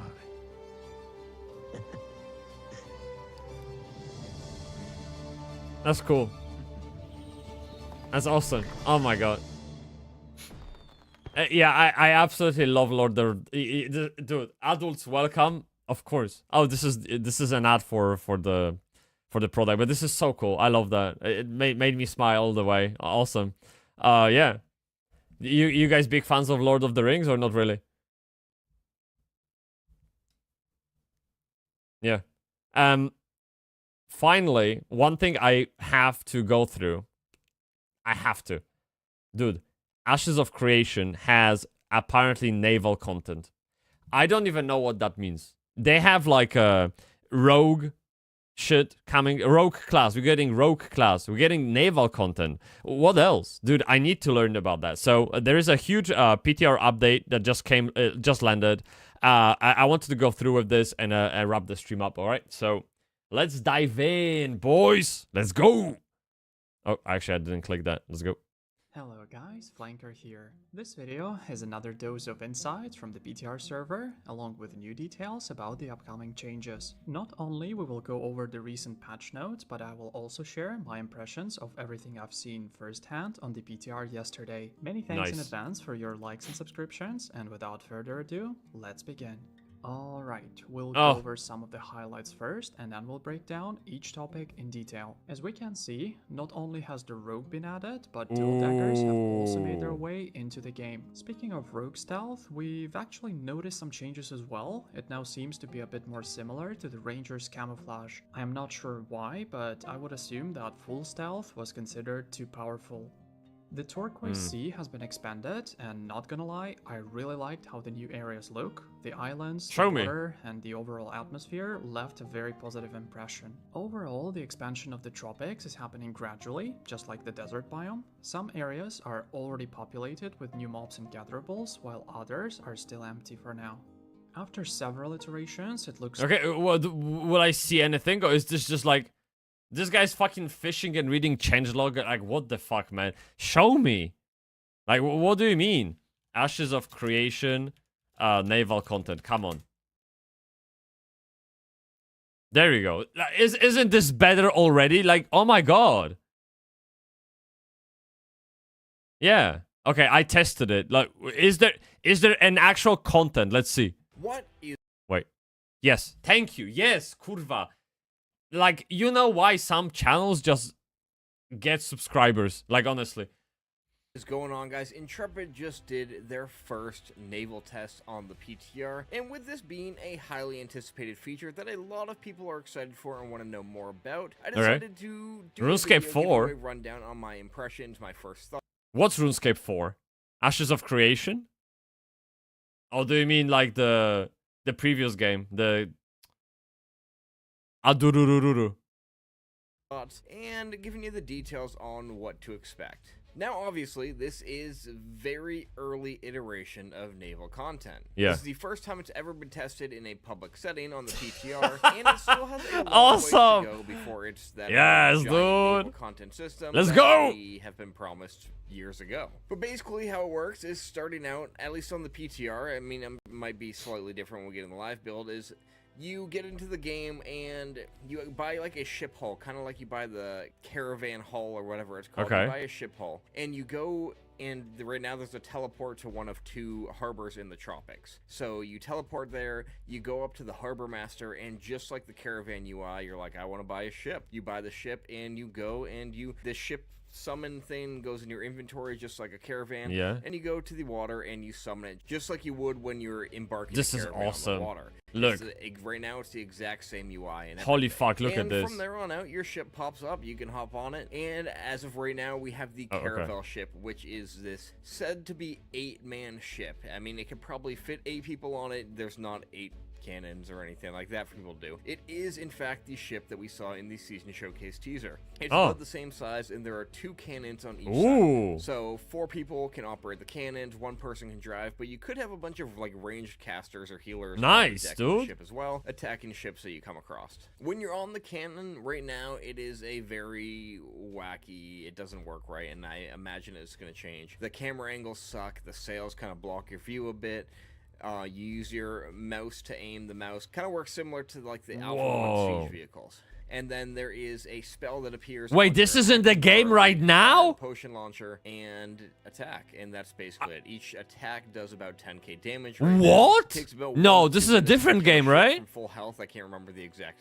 Yeah, this is a different game. But Jesus. That's basically the gist of it. You can attack ships Yeah. with Oh my God. your types of abilities. So like as Got a me pro, trolled. I went onto an enemy ship and I could just melee attack the mast of the ship and just do damage that way. It's a lot slower process, obviously. These things have a ton of health, but it definitely gives you something to do if you're somebody who's on the ship but doesn't actually have a cannon to man right now. When sailing around, the ship kind of moves similar to a caravan, but it moves significantly faster. It's faster than the mounts. You can get around pretty quick, and you actually have to like lead your shots. So if you target the ship and the ship moves, So this is the content in the game, along which you watch Netflix. Or my stream. it's not going to hit in that spot. You actually have to kind of lead your shots and plan where you're going to aim and plan where that ship's going if you want your cannonball or your potion launcher ball, whatever they're called, to have impact. That is really the gist of the entire system right now. Okay. There is not really anything else more to that. There's no wind effects that affect sailing. Oh, There's Sea of Thieves, no right? turning the sails or anything. I know a lot of people wanted it to be like a Sea of Thieves style ship level. It's not that. We're looking at like Arc Age naval content right now, and in a very similar fashion to how Get fucked! Oh kurwa Cthulhu! Jesus! Bad. Like, this isn't a pirate game, this isn't Sea of Thieves, this is an MMO, and there are going to be ships that can have 40 players standing on the deck of the ship, so you're not going to really be able to perform the function of the ship just like that. There's no like going below deck right now. You can only stay on the main level of the ship. Yeah. There's no like bailing water, patching holes. Yeah, because that's not the gameplay. That's fine. It's very far from that Sea of Thieves style ship gameplay that I see a lot of people asking about. As for the tropics were also expanded in this update, and the map is broken. You can't see the size of the tropics right now, but looking at like the world Holy map, fuck, this is the map of the game right now? Dude, I haven't played maybe like a month, and I never seen any of it. Like, what the... So, look, the pace of development for this game is just insane. Seriously. It's crazy how fast they add things. Straight up. I spoke to a couple of people in the community on our Discord that we actually might band up and play Ashes of Creation more, because I really want to see the end game. Like, I really want to get to level 25, see dungeon, kill a boss, try a caravan. Like, this is all group content. Like, you can't do that alone. Even leveling is group content in a way. So you really need friends. And there are people in the community that bought the game. Like, a few of them, actually. So we might even have a full party of people from the community. It's just the case of, like, getting together, right? So you might expect more Ashes of Creation, especially when they bring back Summoner. Well, when they bring in Summoner. I want to play as the Summoner class. It's my favorite class of all games, right? Like, even Warrior is not as favorite as the Summoner. So, yeah. You can definitely expect more Ashes of Creation, for sure.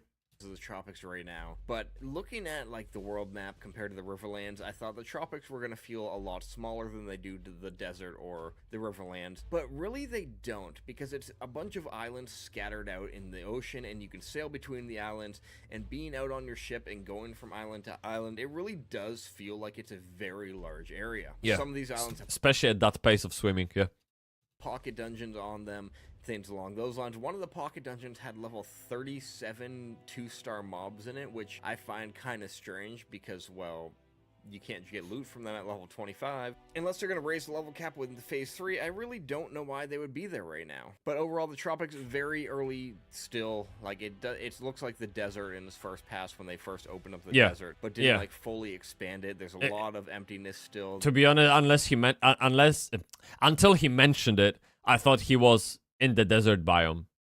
Apparently, this is some lush, green, exotic shit. Well, it's supposed to be.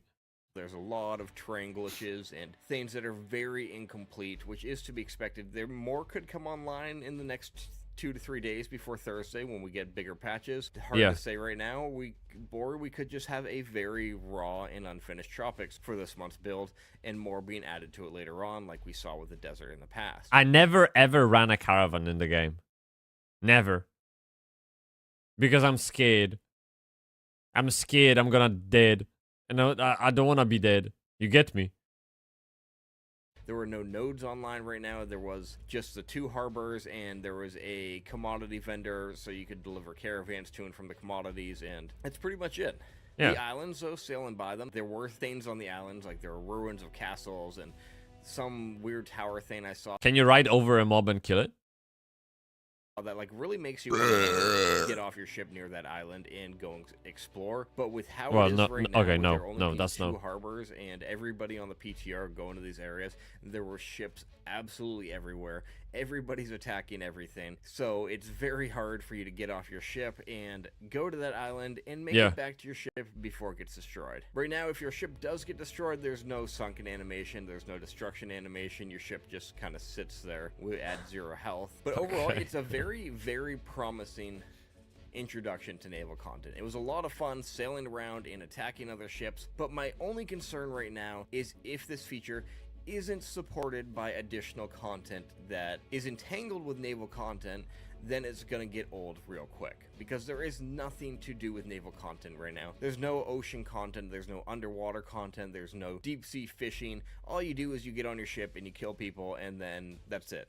Sail around and explore. And yeah, I don't know if there's any higher purpose to the systems around naval missions. It's just another way of transporting goods, which is the system about. I don't think they're going for like Sea of Thieves vibes, right? Like, I mean, at least for now, I don't know. Like the all they want is to give you an idea of transporting goods and playing that kind of pirate maybe, but it's not that. Yeah, there's not much detail to it. It's sandbox MMO. It isn't like, again, Sea of Thieves or anything like it. And, well, that's fun initially, and it's fun on the PTR because it's the first time I was playing it. I can see it not being something a lot of people are going to invest a significant amount of time into after that initial hype bump or whatever, until there's actually some content that comes along with naval. And it seems a bit odd because, like, it's just adding more emptiness into Vera right now. Like, you have the entire Riverlands and no quests or story arcs. You have the desert that doesn't even have all of its nodes and very little events and very quests. Now you're going to have the tropics that's going to be in the same state, and now you're adding another feature that again has no supporting content with it. And yes, it's an alpha. Yes, that stuff is going to come down the road, and there is definitely a process Intrepid is going through, and you got to get the ships in before you get the actual content that comes with the ships in. But it just seems like they're rushing out naval content to kind of build up hype for phase 3 when it's realistically it could have waited until they had more to go along with it before actually putting it in the game. That's just my thoughts. Again, though, it doesn't take away from the fact that I had fun with what we were playing. It definitely sets a good foundation for the future of naval content and what Intrepid plans down the road. So, you got any questions on naval content? Drop them in the comments down below. I will do my best to go through and answer them. Otherwise, make sure you click that subscribe button, hit that thumbs up, and stay tuned for I mean, this is a good video. Sure, thanks, dude. That's fucking awesome. Thank you. Absolutely. And so what I would say is that it's hard to tell if they are rushing out anything. It could be that this is basically the roadmap, like internal development roadmap, build up in Atlassian Jira. I know they're using Jira because they're recruiting for software developers that know Jira. But anyway, yeah, it could be just a state of things. Like they were supposed to put that out because they needed out to build other dependencies into the system. And that could be just it. I don't know. It's like we can be cynical or we can be just hopeful. Like we can be both. In any case, yeah, this is a good video. And like, dude, every time I think about streaming for you guys, I do have Ashes of Creation in mind. I been myself through all the video footage that we did on Ashes of Creation because I edited shorts and other videos out of them. There's been tons of hours that we put into Ashes of Creation. Maybe it doesn't come close to 100 hours, but like for me, a person who jumps from MMO to MMO, being in Ashes of Creation for like close to 60, 70 hours, that's fucking a lot. And I really feel like there's potential to this game, but I just can't get over that fucking group needed wall. I'm on the wrong side of the fence, and I don't know how to hop over it. And my hope is to either get friends to play the game with me and in some kind of scheduled way. So like, okay, this day we log in and we fuck the dungeon, right? Like whatever. Like we just decide that at this time of the week, this time of the day, we play together and we do something. That's fine. Or there is some kind of, which there won't be, looking for group system, like some kind of group board maybe. That you can just hop on and join the team to farm, grind mobs. Or maybe they just need to introduce those quests, those lore systems, and maybe lean more towards solo content. I don't know what's the problem, but I really can't get over that fence of group content. Like, I'm just this kind of like pariah, sitting on the outside, looking on the inside, and wishing I could be there with everyone else. I just don't know how. So that's my problem with Ashes of Creation. That's why I don't play it. Because when I log in, I'm like, well, I have like a couple of hours. How do I make the most out of my session? Well, let me go to the farming trainer and farm some chickens. And I just like, you know, yeah, it's boring. You know what I mean? So we want solo content in a game that should be to be fair, focus on group content. We want the same feel we had in Lineage 2, but at the same time to do it alone. Lineage 2 was not a solo game at all. Well,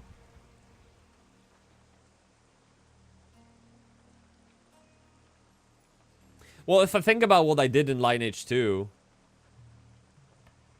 most of that was probably grinding solo. And then when there was like some kind of siege or whatever, then I would group up. But I don't think... Or maybe I'm not seeing it the way you say it, is because I was at the age where most of my friends played the game as well. So every time I logged in, there was someone to play with. So I didn't even think about... I didn't even register that not having friends could be a problem. But grinding, like in Dion Cemetery or Kruma Tower, it was a solo thing. Unless you like unless you went up to the top of the tower, or you maybe tried some kind of like Adon Cemetery. I mean, I was part of the guild. I made friends in the guild, so I had to play with people. Hard to say. Clerics, yeah, absolutely. The shackle attack, right? Like undead shackle or shackle undead was the name of that stupid meeting. Yeah, dude, no worries. Yeah. So Chad, yeah, that's pretty much it. What did you think of the news today? I have more, but I just don't have time. Look, I can give you the links if you want. So I wanted to take a look at the Pioneer MMO. This will be fucking epic. The Pioneer MMO, and also Clash of Adventurers. This MMO like literally announced. They announced it like just like now. And there's some extra ideas around Project Gondor, something like this. Tenebre, learn new kanji? Oh, very good, very good. Yeah, this means dry. It does. It's actually true. I know that kanji. Yeah. Ho or kan. You get me? Yeah. Very good, very good. So you learned something new, Tenebre-kun. Very nice, very nice. Yeah. I think I know how to paint it. So the way you draw it is like let me see. Yeah. So you did this. And this, yeah. So there is like a system to drawing shit. Yeah, dry. Like a big dig dry. Yeah. All right, I'm thinking we're pretty much done, right, chat? So we have 9 a.m. As always. I just stream. I just stream until 9 a.m. Right? I mean, this is all we have, and I hope you enjoyed this week's news, and I will make more effort to recycle streams like this and upload them to YouTube in like chunks. So my first impression of watching Crosswind trailer, and then we'll have an impression of the upcoming update. So like we'll have more React videos on YouTube channel, because I feel like not everyone can be here, obviously. Like, I mean, when we stream on weekends at different times, we have more people. So it's clear to me that some of you guys can't make it this early in the week, and that makes sense. We go to work, or we are in the US when now is the middle of the night, and so yeah, I will try my best to like just upload short 3, 5, 10 minutes video onto YouTube of my reactions to the things that we watch. Makes sense? I think it makes sense, right? Let me send you to Connor-kun. He's a what you call it? He's a big dig Guild Wars 2 streamer, and yeah, and he's a cool guy from, I think from Australia. So he's gonna stream for a while. So if you're looking for something to kill the time with, then go ahead. And what do we do, chat? We see you on Discord. We'll see you on X. And remember, Saturday, we have a big dig day. We have an interview with Edkun from Apogea, right? Make sure you tune in. Make sure you fucking tune in. Tenebrekun, I expect you there.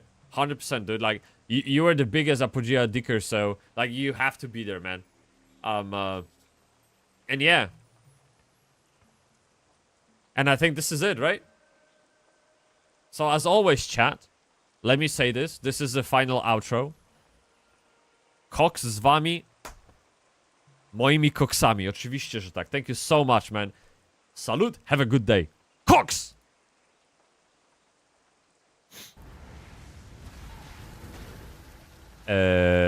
Bye-bye.